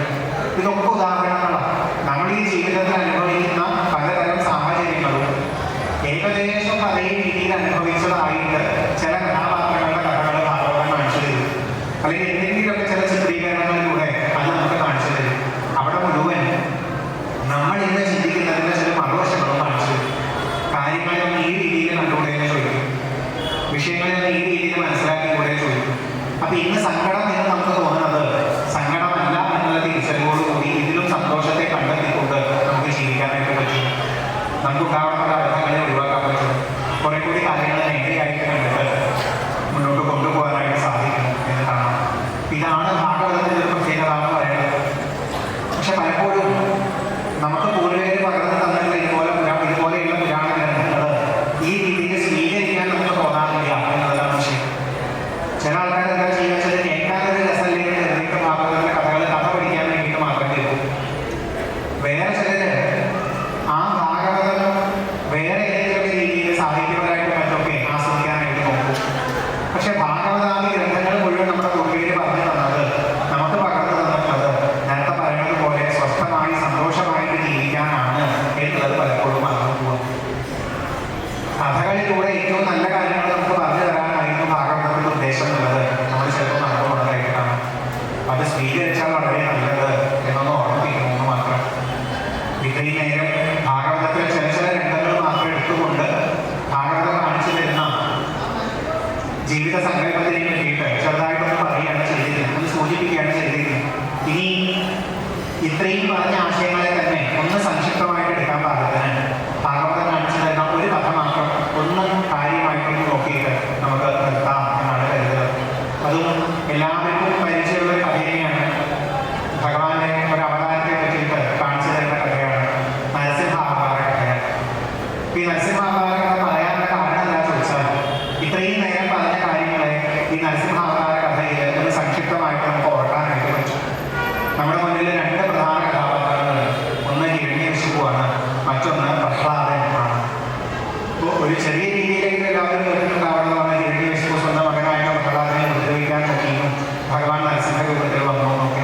പക്ഷേ ഹിരണ്യകശിപുവിന്റെയും പ്രഹ്ലാദന്റെയും ജീവിതത്തിൽ ഉണ്ടായിരുന്ന വ്യത്യാസങ്ങൾ എന്താ എന്നൊന്ന് ആലോചിച്ച് നോക്കിയാലാണ് ഇത്രയും നേരം പറഞ്ഞത് ഈ കഥയിൽ വ്യക്തമായിട്ട് കാണാം എന്ന് തിരിച്ചറിയാൻ പറ്റും.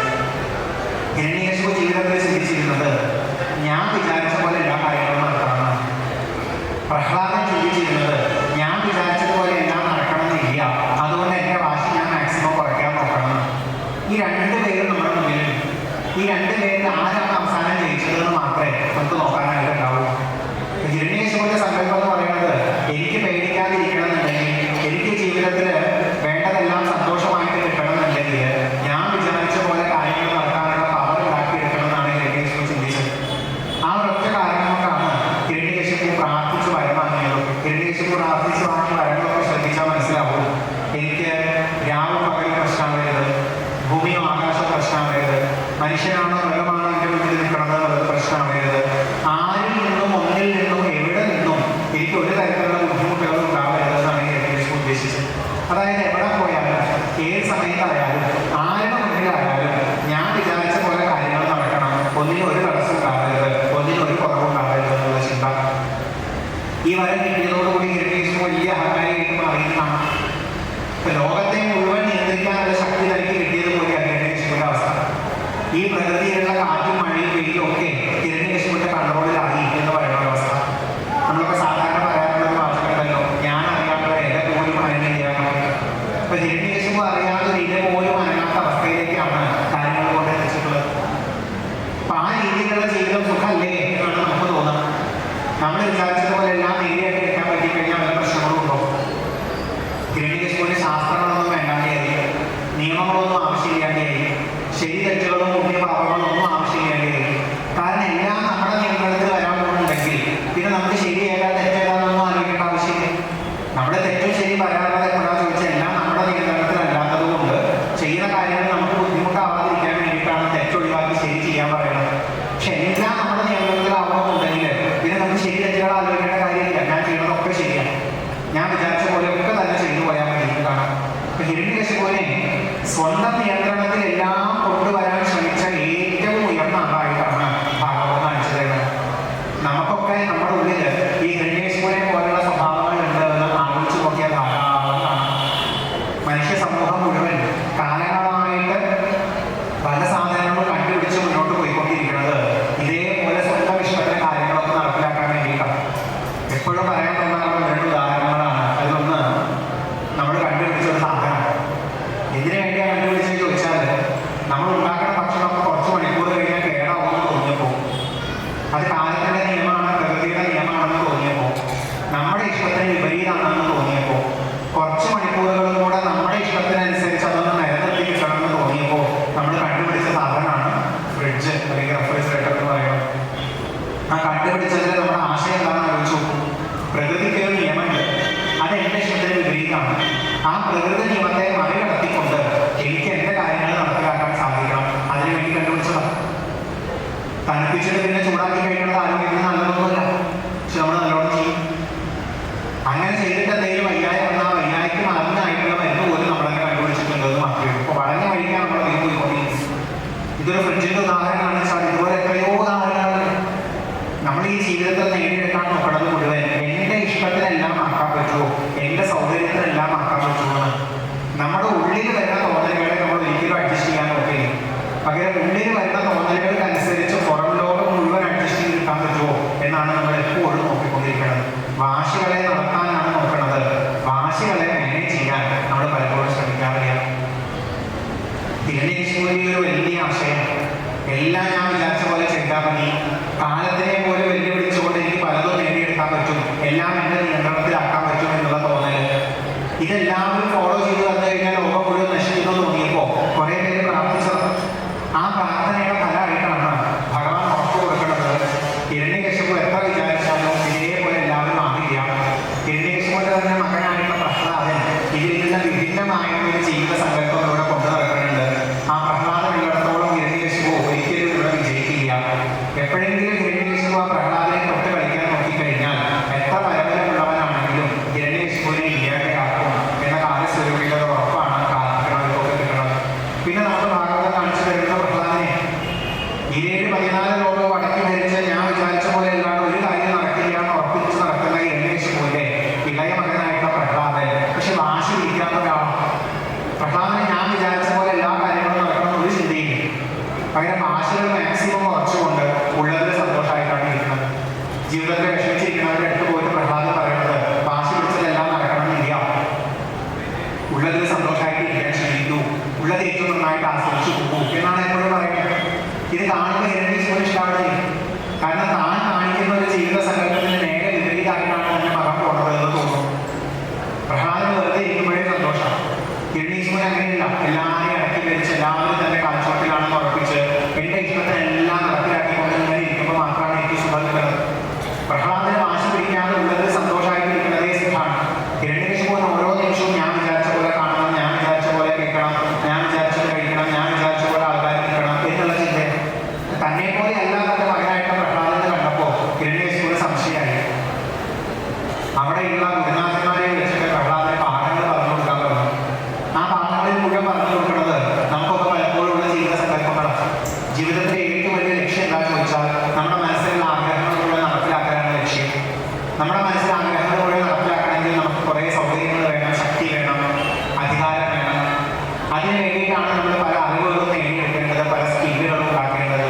അപ്പം എന്തെങ്കിലുമൊക്കെ പഠിച്ച് എന്തെങ്കിലുമൊക്കെ കഴിവുകൾ ഉണ്ടാക്കി ധാരാളം സൗകര്യങ്ങളും വസ്തുക്കളും ഒക്കെ നേടിയെടുത്തിട്ട് വിചാരിച്ച പോലെ എല്ലാ കാര്യങ്ങളും നടപ്പിലാക്കാൻ പറ്റുന്ന രീതിയിൽ ജീവിച്ചോളൂ എന്നായിരുന്നു ഹിരണ്യകശിപു പഠിപ്പിച്ചുകൊണ്ടിരുന്നത്. പക്ഷെ പ്രഹ്ലാദനെ ഉൾക്കൊള്ളാൻ നോക്കിയിട്ടില്ല. ഒരിക്കലും ഹിരണ്യകശിപു ചോദിച്ചപ്പോൾ തന്നെ പ്രഹ്ലാദൻ പറയുകയും ചെയ്തു, വാശി പിടിച്ച് ജീവിക്കേണ്ടതാണ് എന്നെ ഇവിടെ അവരൊക്കെ പഠിപ്പിക്കുന്നത്. പക്ഷെ നമ്മൾ വാശി പിടിച്ച് ജീവിക്കാൻ പുറപ്പെട്ടു കഴിഞ്ഞാൽ അവസാനം സ്വയം നശിച്ചു പോകുമല്ലോ.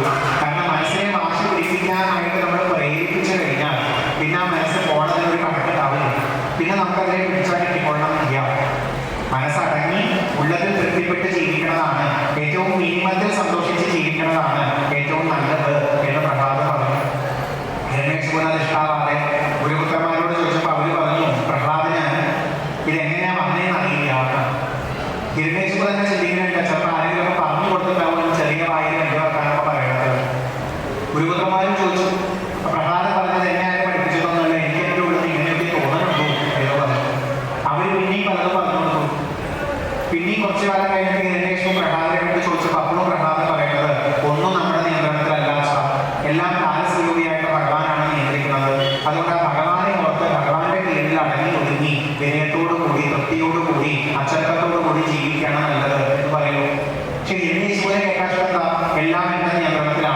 എല്ലാം ഭരിക്കുന്നത് ഞാനാണ്, എന്റെ കൺട്രോളിൽ മാത്രമാണ് എല്ലാം സംഭവിച്ചുകൊണ്ടിരിക്കുന്നത് എന്ന് കേൾക്കാനാണ്. പക്ഷെ പ്രഹ്ലാദൻ എല്ലാം പറയുന്നത് ഗുരുപുത്രന്മാര് വന്ന് നമ്മൾ ഒറ്റയ്ക്ക് തോന്നുന്നതാണ്. ഹിരണ്യകശിപു പ്രഹ്ലാദനോട് ചോദിച്ചു, ഈ വൃത്തികെട്ട രീതിയിലുള്ള ചിന്താഗതികൾ നിനക്ക് എവിടുന്നാ വരുന്നത്? പ്രഹ്ലാദൻ അച്ഛനടുത്ത് പറഞ്ഞ മറുപടി, എനിക്ക് എവിടുന്നാ വരുന്നത് എന്നുള്ളത് പോട്ടെ, അച്ഛനൊന്നും അടുത്ത കാലത്തൊന്നും ഈ നല്ലത് തോന്നുന്നു എനിക്ക് തോന്നുന്നില്ല. അച്ഛന് നല്ല ബുദ്ധി തോന്നുന്നില്ല എന്നൊക്കെ തോന്നുന്നു എനിക്ക് തോന്നുന്നില്ല എന്നൊക്കെ ഒരു മകൻ പറഞ്ഞ അവസ്ഥ ആലോചിച്ചു. ഹിരണ്യകശിപു പ്രഹ്ലാദനെ തട്ടിയിട്ട് എങ്ങനെയെങ്കിലുമൊക്കെ കൊന്നാൽ മതി എന്നുള്ള ഉറപ്പ് കൊടുത്തു. പല രീതിയിലാണ് നമ്മളുള്ളവരെ പ്രഹ്ലാദനെ കൊല്ലാൻ നോക്കിയിട്ടുള്ളത്. ഹിരണ്യകശിപു തന്നെ വിഷം കൊടുക്കാനും നോക്കിയിട്ടു. പക്ഷെ അതുകൊണ്ടൊന്നും പ്രഹ്ലാദൻ ഒരു മാറ്റവും വന്നിട്ടില്ല എന്ന ഭാഗവതം പറയണതായിട്ടാണ്. പ്രഹ്ലാദനെ അവർ കെട്ടി, അവർ പറയുന്നത് പോലെ ജീവിച്ചാൽ മാത്രം പ്രഹ്ലാദനെ നടപടി പറഞ്ഞു കൊടുക്കാമെന്ന്, അല്ലെങ്കിൽ നേരെയാക്കാമെന്ന്, അല്ലെങ്കിൽ വരുന്ന ഭാഷ കൊണ്ട് വർദ്ധിതനാക്കി ഭക്ഷണം വെള്ളമൊന്നും കൊടുക്കാതെ പീഡിപ്പിക്കൽ തന്നെയായിരുന്നു ഉദ്ദേശം. പക്ഷെ പ്രഹ്ലാദൻ ഒരിക്കലും തന്റെ ആശയങ്ങൾ മാറ്റാൻ തയ്യാറായിരുന്നില്ല. എല്ലാം നിയന്ത്രിക്കുന്നത് ഭഗവാനല്ല ഹിരണ്യകശിപു ആണെന്ന് പറയാൻ പ്രഹ്ലാദൻ ഒരിക്കലും തയ്യാറായില്ല. അങ്ങനെ എനിക്ക് ഒരിക്കല് കുറച്ച് കുട്ടികൾ പ്രഹ്ലാദന്റെ അടുത്ത് വന്നിട്ട് പ്രഹ്ലാദന്റെ അടുത്ത് സംസാരിക്കുന്നത് പോലെ ഭാഗവതം കാണിച്ചിരുന്നത്. അവർ പ്രഹ്ലാദന്റെ അടുത്ത് ഇങ്ങനെയൊക്കെ കഷ്ടപ്പെടേണ്ട ആവശ്യമുണ്ടോ, കാരണന്മാരൊക്കെ പറയുന്നത് കേട്ടിട്ട് നമ്മുടെ കൂടെ നിന്നാൽ പോരെ എന്നൊക്കെ ചോദിക്കുന്നത് പോലെ. പക്ഷെ പ്രഹ്ലാദൻ പിന്നീട് അവിടെ ചെയ്തൊരു കാര്യം ഭാഗവതത്തിന്റെ രസമായിട്ടാണ് പറഞ്ഞിരുന്നതെന്ന് അറിയാം. നമുക്ക് ആലോചിച്ചാൽ നല്ല രസം തോന്നും. പ്രഹ്ലാദൻ സ്വന്തം അച്ഛൻ പറയണതിനെ നിഷ്കരിക്കും, അവിടെയുള്ള കാരണന്മാരെ മുഴുവൻ പറയുന്നതിനെ നിഷ്കരിക്കും. ആ കുട്ടികളോട് പറഞ്ഞു കൊടുക്കണോ നമ്മുടെ കാരണന്മാർ പറയണതൊന്നും കേൾക്കണ്ടാകുന്നത്. പക്ഷെ നമ്മളെപ്പോഴും എന്താ പറയാമെന്ന് ചോദിച്ചാൽ അച്ഛനമ്മമാർ പറഞ്ഞാൽ കേൾക്കണം, കാരണന്മാർ പറഞ്ഞാൽ കേൾക്കണം, ഗുരുനാഥന്മാർ പറഞ്ഞാൽ കേൾക്കണം എന്നൊക്കെ. പക്ഷെ ഭാഗവതം കാണിച്ചു തരുന്ന ഒരു ചിത്രം, 5 വയസ്സുകാരൻ പ്രഹ്ലാദൻ ഗുരുനാഥന്മാർ പറഞ്ഞതോ അച്ഛൻ പറഞ്ഞതോ മറ്റു കാരണന്മാർ പറഞ്ഞതോ കേൾക്കാനേ. അപ്പൊ അത് വലിയ തെറ്റല്ലേ എന്ന് നമുക്ക് തോന്നും. പക്ഷെ ഒരിക്കലും തെറ്റല്ല. കാരണം അച്ഛനമ്മമാര് പറയുന്നത് ഗുരുനാഥൻ പറയുന്നതൊക്കെ കേൾക്കണം, കാരണന്മാർ പറയുന്നത് കേൾക്കണം എന്ന് പറഞ്ഞു തന്ന നമ്മുടെ സംസ്കാരം തന്നെ നമ്മുടെ അടുത്ത് സൂചിപ്പിച്ചിട്ടുണ്ട്. ആശാനം അക്ഷരം 1 പഠിച്ചാൽ ശിഷ്യൻ 51 പഠിക്കുന്നത്. അപ്പൊ അച്ഛനും അമ്മയും ആദ്യമേ അപകടമായിട്ട് ചിന്തിച്ചിട്ടാണ് അത് മക്കൾക്ക് പറഞ്ഞു കൊടുക്കുന്നത് എന്നുണ്ടെങ്കിൽ ആ അച്ഛനും അമ്മയും പറയുന്നത് കേട്ടുപോയ മക്കളും നശിക്കുന്നത് മാത്രമേ ഉള്ളൂ, അല്ലാണ്ട് ഒരു ഗുണം ഉണ്ടാവാൻ പോകുന്നു. മര്യാദയ്ക്ക് സ്വയം പഠിച്ച് അനുഭവിച്ചതല്ല ഒരു ഗുരുനാഥൻ പറഞ്ഞു കൊടുക്കണത് എന്നുണ്ടെങ്കിൽ അത് കേട്ടിട്ട് പോകുന്ന ശിഷ്യന്മാരും വഴി കഴിക്കുന്നല്ലാണ്ട് ഒരു ഗുണം ഉണ്ടാവാൻ പോകുന്നില്ല. കാരണന്മാര് ജീവിതത്തെ പറ്റി നല്ലതുപോലെ പഠിച്ച് മനസ്സിലാക്കിയാലല്ല എന്നുണ്ടെങ്കിൽ ആ കാരണന്മാര് പറഞ്ഞത് കേട്ടിട്ട് അതിന്റെ പിന്നാലെ പോകുന്നതും കൂടെ ജീവിതത്തിൽ നശിക്കും. ഇത് നമ്മൾ ഓർക്കേണ്ട ഒരു കാര്യം. നമ്മൾ ഇത്രയും കാലം ജീവിതത്തിൽ മനസ്സിലാക്കി വെച്ചത് പഠിച്ചു വെച്ചതൊക്കെ ശരിയാവണമെന്നില്ല എന്നുള്ളതൊന്ന് തീരുമാനിക്കണം. പക്ഷെ നമുക്കത് പഠിച്ചില്ലേ. ചെറുപ്പക്കാരാരെങ്കിലും വന്ന് എന്തെങ്കിലും പറഞ്ഞു കഴിഞ്ഞാൽ വയസ്സായപ്പോൾ ഓണം ഉണ്ടെങ്കിൽ കണക്കൂട്ട് പറയും. എന്നാ തിരിച്ചിങ്ങോട്ട് ഇവർക്ക് വയസ്സായില്ലേ ഒഴിവാക്കി ഇരുന്നോടെ ചോദിച്ചാൽ എനിക്ക് അത്രയൊന്നും വയസ്സായിട്ടില്ല എന്ന് പറയും. അപ്പൊ ആവശ്യത്തിനനുസരിച്ച് വയസ്സായത് മഹത്തായിട്ട് എടുക്കും, ആവശ്യത്തിനനുസരിച്ച് വയസ്സായത് അംഗീകരിക്കാതെ ഇരിക്കും ചെയ്യേണ്ടതായിട്ട് കാണും. തമാശയാ പറയുന്നത്. വയസ്സായവർക്ക് സ്പെഷ്യൽ പരിഗണന ഉണ്ടെങ്കിൽ എനിക്ക് വയസ്സായി പറയുന്നത് വഴി. നേരെ മറിച്ച് വയസ്സായതിനെ മോശമായിട്ടാണ് ആൾക്കാർ കളിയാക്കുന്നത് എന്നുണ്ടെങ്കിൽ എനിക്ക് വയസ്സായിട്ടില്ല എന്ന് പറഞ്ഞ് സമർപ്പിക്കുന്നത് കാണാം. ആരെങ്കിലും ഇങ്ങോട്ട് ഉപദേശിക്കാൻ വന്നു കഴിഞ്ഞാൽ കുറേ കാലം ജീവിച്ചവർക്ക് ഒട്ടും കേൾക്കാൻ പറ്റണമെന്നില്ല. പക്ഷെ ഭാഗവതം നമ്മളെയൊന്നും ഓർമ്മിപ്പിക്കുക. ഹിരണ്യകശിപുവിനും അവിടെ ഉണ്ടായിരുന്ന ബാക്കി അസുരന്മാർക്ക് ഒന്നും പ്രഹ്ലാദൻ പറഞ്ഞതിനെ ഉൾക്കൊള്ളാൻ പറ്റിയിട്ടില്ല. അത് എന്തുകൊണ്ടാണ് പറ്റാത്തതെന്ന് ചോദിച്ചാൽ പ്രഹ്ലാദൻ തന്നെ പറയുന്നുണ്ട്, കുട്ടിക്കാലത്ത് മനസ്സിലാക്കുകയും ശീലിക്കുകയും ചെയ്തിട്ടില്ല എന്നുണ്ടെങ്കിൽ ഒരു പ്രായം കഴിഞ്ഞാൽ അത് മാറ്റാൻ എളുപ്പമല്ല എന്നുള്ളതാണ് വിഷയം. നേരെ മറിച്ച് പ്രഹ്ലാദൻ കുട്ടികൾക്ക് കുറച്ച് ഉപദേശം കൊടുക്കാൻ പുറപ്പെട്ടു എന്നുണ്ടെങ്കിൽ അതിന്റെ കാരണം എന്താണെന്ന് ചോദിച്ചാൽ ആ കുട്ടികളുടെ ഉള്ളിൽ പലതും ഉറയ്ക്കുന്നുണ്ട്. ഹിരണ്യകശിപുവോ മറ്റുള്ളവരോ പറഞ്ഞതൊന്നും ആ കുട്ടികളുടെ ഉള്ളിൽ വല്ലാണ്ട് ഉറച്ചു പോയിട്ടുണ്ട്. അത് ഉറയ്ക്കുന്നതിന് മുമ്പേ അത് അവിടെ എടുത്തിട്ട് മാറ്റിയിട്ട് നല്ലത് കൊടുക്കാൻ സാധിച്ചാൽ അവർ നേർവഴിക്ക് പോകുന്നുള്ള ഉറപ്പുണ്ടാകും. അപ്പൊ നമുക്കൊക്കെ പറ്റുന്ന വലിയ കുഴപ്പമെന്ന് പറയുന്നത് കുട്ടിക്കാലത്തെ നമ്മുടെ മനസ്സിൽ എന്താണോ കരുതിയിരിക്കുന്നത് അതനുസരിച്ചാണ് എത്രയോ കാലം നമ്മൾ മുന്നോട്ട് പോകുന്നുണ്ടാവുക. ആ കാഴ്ചപ്പാട് നമ്മുടെ വലിയ ബുദ്ധിമുട്ടാണ്.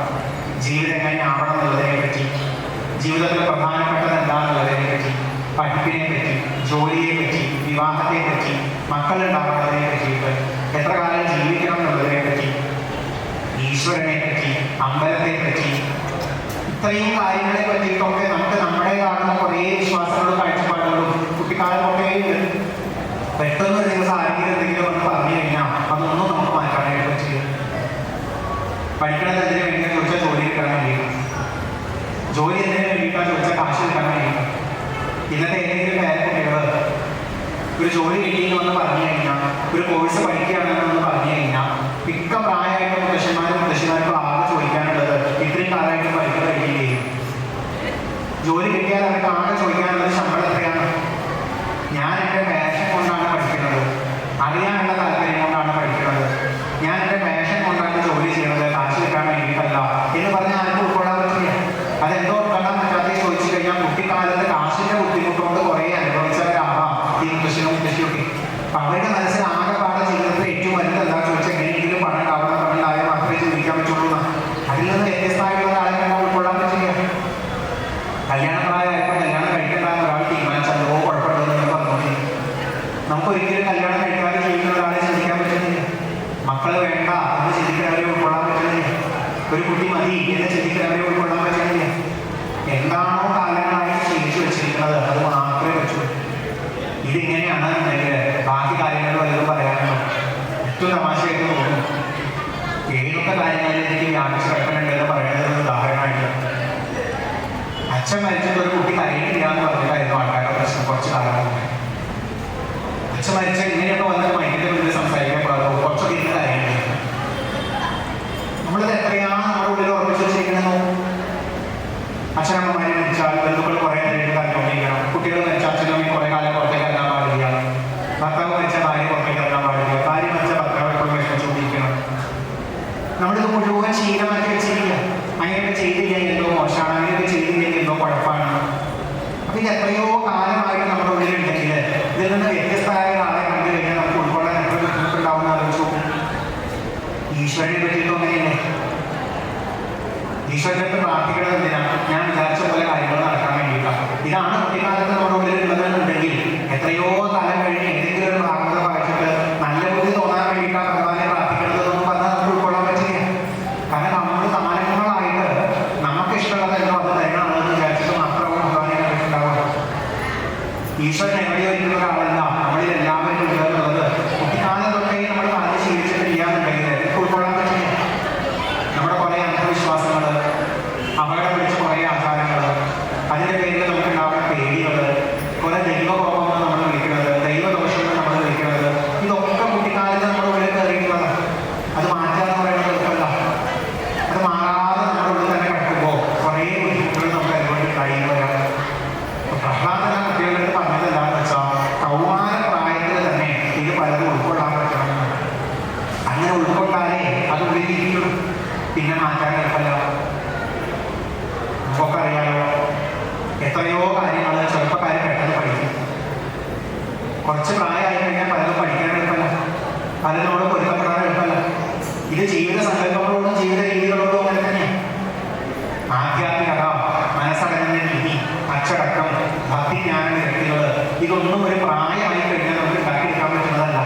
കാരണം കാലങ്ങളായിട്ട് നമ്മൾ ജീവിച്ചിരിക്കുന്നത് അതിന് വിപരീതമായിട്ടായിരിക്കും. ചെറുപ്പകാലം മുതലേ നമുക്ക് ഈ ജീവിതത്തെ പറ്റി നല്ല ബോധം ഉണ്ടാക്കാൻ പറ്റില്ല.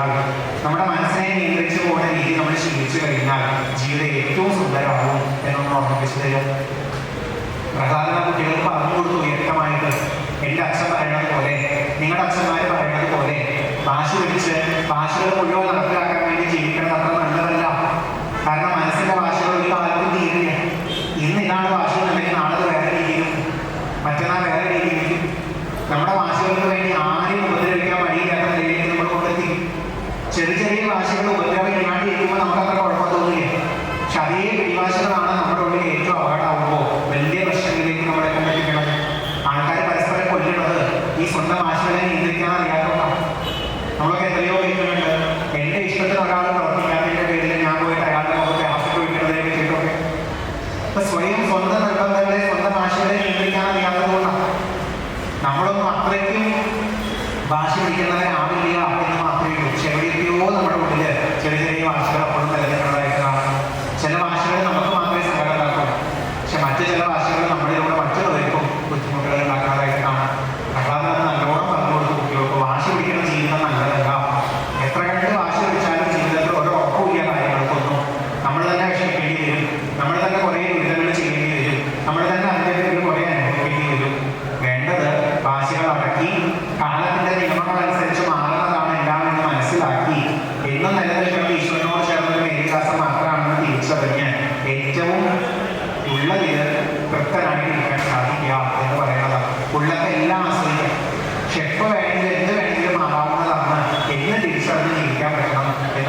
ശീലിച്ചത് മാറ്റാൻ നമ്മൾ എത്രയോ ബുദ്ധിമുട്ടുണ്ടെന്ന് ആലോചിച്ച് നോക്കിയാൽ മതി. എത്രയോ ബുദ്ധിമുട്ടാണ് അത്. ജീവിത സങ്കല്പങ്ങളിൽ നല്ലോണമുണ്ട്, ജീവിത വിശ്വാസങ്ങളിൽ നല്ലോണമുണ്ട്. മരണത്തെ പറ്റി, ജനനത്തെ പറ്റി, സമ്പത്തിനെ പറ്റി, ബന്ധുക്കളെ പറ്റി, നല്ലതിനെ പറ്റി, ചീത്തതിനെ പറ്റി ഒക്കെ നമുക്ക് ആ സങ്കല്പങ്ങൾ. ജോലിയെ പറ്റി, പഠിപ്പിനെ പറ്റി, കല്യാണത്തിനെ പറ്റി, മക്കളെ പറ്റിയിട്ടൊക്കെ കാലങ്ങളായിട്ട് ശീലിച്ചു വെച്ച കുറേ കാര്യങ്ങൾ. നമ്മളൊരു മെഷീൻ കണക്കിന് അങ്ങനെ പോയിക്കൊണ്ടിരിക്കുക. ഒരു വ്യത്യാസം വന്നാൽ നമുക്ക് അംഗീകരിക്കാൻ പറ്റില്ല. ആരെങ്കിലും വ്യത്യാസം പറഞ്ഞാലും പ്രശ്നം. പണ്ട് ഒരു രാജ്യത്ത്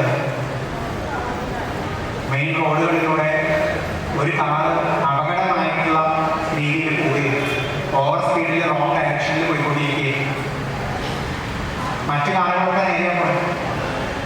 വാർത്തയിൽ വരുന്നത് ഒരു കാർ അപകടമായിട്ട് പോകുന്നുണ്ട്, ബാക്കി കാറുകളൊക്കെ നേരെ പോകുന്നുണ്ട്. ഈ അപകടമായിട്ട് കാറിൽ എടുത്ത് പോകുമ്പോൾ എല്ലാവരും ശ്രദ്ധിച്ചു പോകും. പക്ഷെ തമാശ എന്താ വെച്ചാൽ ഈ കാറിൽ പോണ ആൾക്കാർ ഇപ്പോഴും പറഞ്ഞുകൊണ്ടിരിക്കുന്നത് ഞാൻ നേരെ പോണത് എല്ലാവരും എന്താ തെറ്റിപ്പോണത് എന്ന് മനസ്സിലാവുകയാണ്.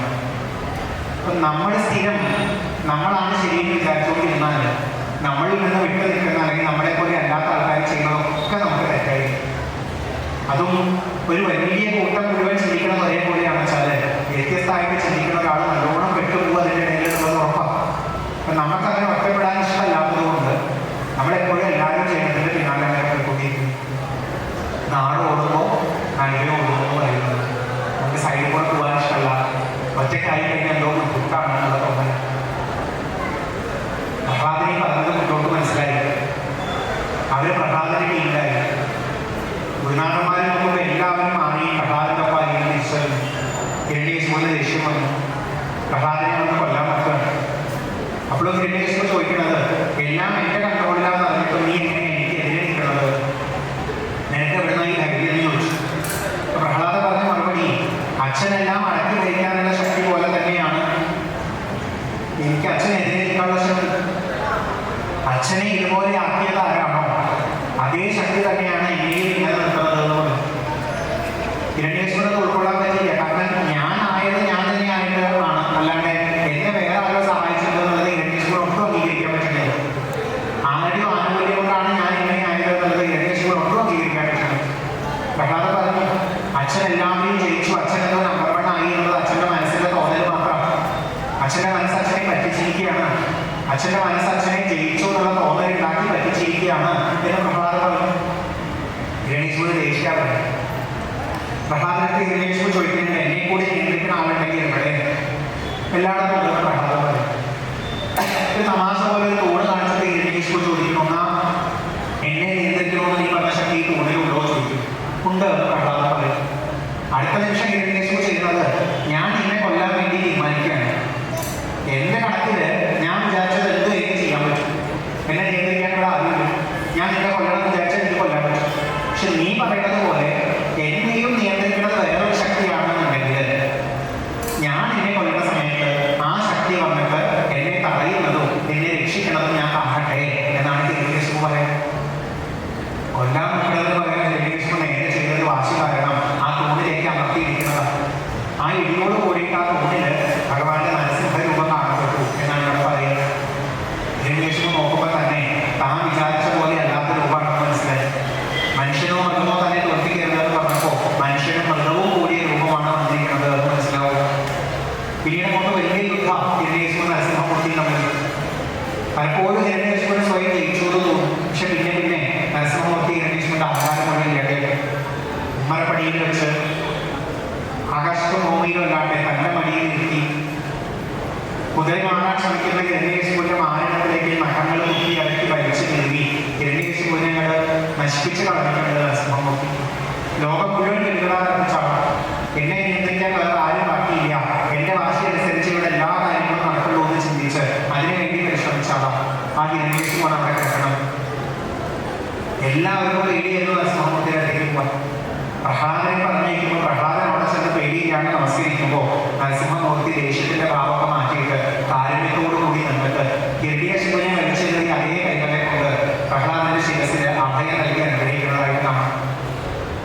നരസിംഹാവതാരം അവസാനം കാണിച്ചു തരുന്നത് എല്ലാം അടക്കി ഭരിക്കാൻ ശ്രമിച്ച ഹിരണ്യകശിപു എല്ലാം എന്റെ നിയന്ത്രണത്തിലാണോ എന്ന് കരുതി വാശി പിടിച്ച് അതനുസരിച്ച് ശ്രമിച്ച ഹിരണ്യകശിപു നശിച്ചു പോണെന്ന് കാണിച്ചു തരും.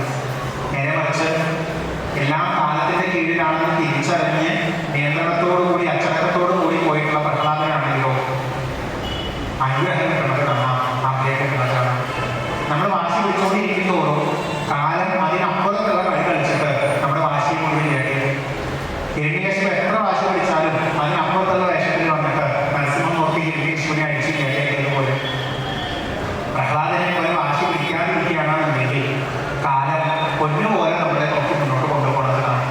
നമുക്ക് എപ്പോഴാ ജീവിതത്തെ പേടിയാവുക, നമുക്ക് എപ്പോഴാ കാലത്തെ പേടിയാവുക, നമുക്ക് എപ്പോഴാ ഈശ്വരനെ പേടിയാവുക? വാശി പിടിക്കുമ്പോഴാണ്. വാശി പിടിക്കുന്നവർക്കാണെങ്കിൽ നാളെ എന്താ ഉണ്ടാവാൻ പോണേയാവോ, ഭഗവാൻ ഞാൻ വിചാരിച്ച പോലെ നേടിയാക്കി തരികയാവോ, കാലം എന്താണോ എനിക്ക് വേണ്ടി കാത്തു വെച്ചിരിക്കുന്നത്, ഇത് ആർക്കാണ് ഈ പേടി ഉണ്ടാവുക ചോദിച്ചാൽ വാശികൾ ഉള്ളവർക്കും നിർബന്ധങ്ങൾ ഉള്ളവർക്കും. നേരെ മറിച്ച് കാലം എപ്പോഴും എൻ്റെ നല്ലതിന് വേണ്ടിയാണ് ഓരോ കാര്യങ്ങളും നേടിയാക്കി തരുന്നത്, ഭഗവാൻ എപ്പോഴും എൻ്റെ നല്ലതിന് വേണ്ടിയാണ് ഓരോ കാര്യങ്ങളും നേടിയാക്കി തരുന്നത്, എല്ലാം കാലത്തിന്റെ കണക്കുകൾ അനുസരിച്ച് മുന്നോട്ട് പോകുന്നുണ്ടാവും എന്ന തിരിച്ചറിവുള്ള ഒരാൾക്ക് വാശി പിടിക്കാതെ ഇരിക്കുമ്പോൾ കാലത്തെ പേടിക്കണ്ട, ജീവിതത്തെ പേടിക്കണ്ട, ഈശ്വരനെ പേടിക്കണ്ട. അത് നല്ല രീതിയിൽ നമ്മളെ മുന്നോട്ട് കൊണ്ടുപോകുന്ന ഒരു അനുഭവമാണ് ഉണ്ടാവുക എന്ന് കാണാം. പ്രഹ്ലാദൻ ഭഗവാന്റെ അടുത്ത് പ്രാർത്ഥിക്കുന്നുണ്ട്, എല്ലാവർക്കും പേടി ഈശ്വരനെ. വാശി പിടിച്ച ഹിരണ്യകശിപുവിനെ ഇല്ലാതെയാക്കാൻ വന്ന ഈശ്വരനെയാണ്, കാലത്തിനെയാണ് എല്ലാവർക്കും പേടി. പക്ഷെ ഭഗവാൻ എനിക്ക് പേടി അഹങ്കാരം ഇല്ലാതെയാക്കുന്ന കാലത്തിനെയല്ല, ഉള്ളിൽ അഹങ്കരിക്കാൻ തോന്നുന്നത് എൻ്റെ മനസ്സിനെയാണ് എന്ന് പ്രഹ്ലാദൻ പറയുന്നത്.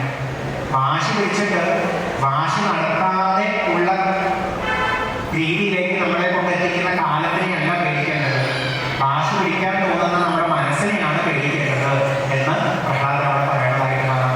നമ്മുടെ മനസ്സാണ് വാശി പിടിച്ച് പ്രശ്നങ്ങൾ ഉണ്ടാക്കുന്നത്. നമ്മുടെ മനസ്സാണ് എല്ലാം നമ്മുടെ നിയന്ത്രണത്തിലാക്കണം എന്നുള്ള തോന്നലുണ്ടാക്കി അതിനുവേണ്ടി പരിശ്രമിക്കാൻ നമ്മളെ പ്രേരിപ്പിക്കുന്നത്. മനസ്സിന് തോന്നുന്നത് മുഴുവൻ നേടിയെടുക്കലാണ് ജീവിതം എന്ന് ചിന്തിപ്പിച്ച് അതിൻ്റെ പിന്നാലെ പോയിക്കൊണ്ടിരിക്കണം.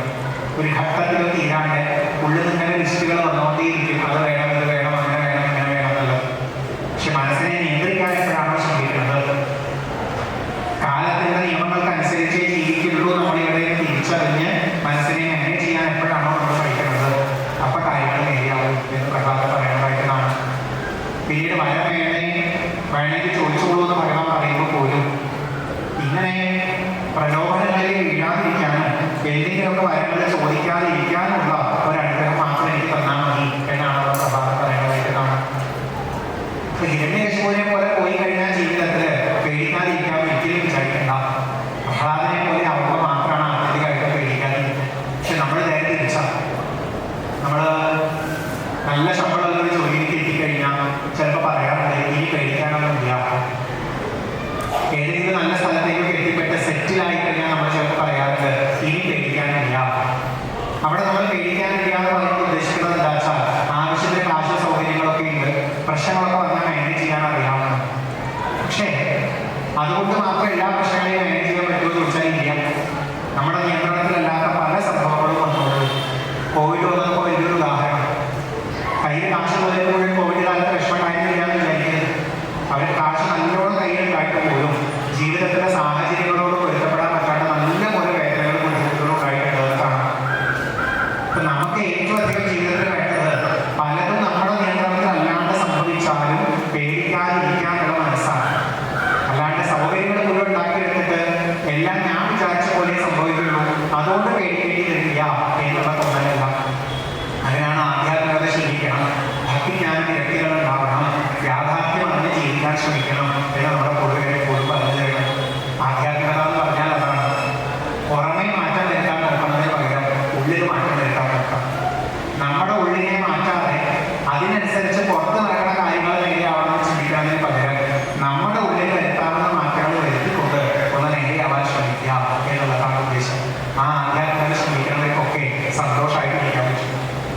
നമ്മൾ ചിലപ്പോൾ പറയാറുണ്ട് ജീവിതം നാണയത്തിന്റെ രണ്ട് വശം പോലെയാണ്, സുഖം ഉണ്ടാവും ദുഃഖം ഉണ്ടാവും. പക്ഷെ ഭാഗവതത്തിലൂടെ നമ്മുടെ പൂർവ്വികർ പറഞ്ഞിരുന്നത് അങ്ങനെയല്ല. ജീവിതത്തിൽ അനുഭവങ്ങൾ, അതായത് സംഭവിക്കുന്ന കാര്യങ്ങൾ നാണയത്തിന്റെ രണ്ട് വശം പോലെയാണ്. ജനനവും കാണേണ്ടി വരും, മരണവും കാണേണ്ടി വരും, വരവും കാണേണ്ടി വരും, ചെലവും കാണേണ്ടി വരും. എല്ലാം നമ്മളോട് മാറി മാറി സംഭവിച്ചു എന്ന് പറയും. പക്ഷേ സാഹചര്യങ്ങൾ എത്ര മാറി വന്നാലും നമ്മുടെ ഉള്ളിലെ സന്തോഷം എന്ന് പറയുന്നത് നമുക്ക് നല്ലോണം ഉറപ്പിക്കാൻ പറ്റും എന്നാണ് നമ്മുടെ പൂർവ്വികരുടെ വാദം. സന്തോഷമായിട്ട് ഇരിക്കാൻ നമുക്ക് പറ്റും. അസ്വസ്ഥപ്പെടാതിരിക്കാൻ പറ്റും. പേടിക്കാതെ, സങ്കടപ്പെടാതെ, അസൂയാദികളില്ലാതെ, അഹങ്കാരാദികളില്ലാതെ ജീവിതത്തിൽ ഓരോ നിമിഷവും തൃപ്തിയോടുകൂടി പോകാൻ നമുക്ക് പറ്റും. ഉള്ള സമയം തൃപ്തിയോടുകൂടി ജീവിക്കാനും അവസാനം ശരീരം ഉപേക്ഷിക്കുമ്പോൾ പോലും ജീവിച്ചു കൊതിരുന്നില്ല എന്നൊന്നും പറയാതെ ഞാൻ സന്തോഷമായിട്ട് ജീവിച്ചു എന്നുള്ള സങ്കല്പത്തിൽ നമുക്ക് ഇവിടുന്ന് പോകാനും സാധിക്കാമെന്ന് പറയുന്നതാണ് നമ്മുടെ പൂർവികർ കണ്ടിരുന്ന ജീവിതത്തിലെ ഏറ്റവും വലിയ ഭാഗ്യം അല്ലെങ്കിൽ നേട്ടം എന്ന് പറയുന്നത്. അതിനെ നേട്ടമായിട്ട് കാണുന്നവർക്കെല്ലാം ഭാഗവത ഗ്രന്ഥം വലിയൊരു വഴികാട്ടി. അതിനെ നേട്ടമായിട്ട് കാണുന്നവർക്കെല്ലാം നിത്യജീവിതത്തിൽ അത്രയധികം ഉപയോഗപ്രദമായിട്ടുള്ള കാര്യങ്ങൾ പറഞ്ഞു തരുന്നതാണ് ഭാഗവത പുരാണം എന്ന് കാണാം.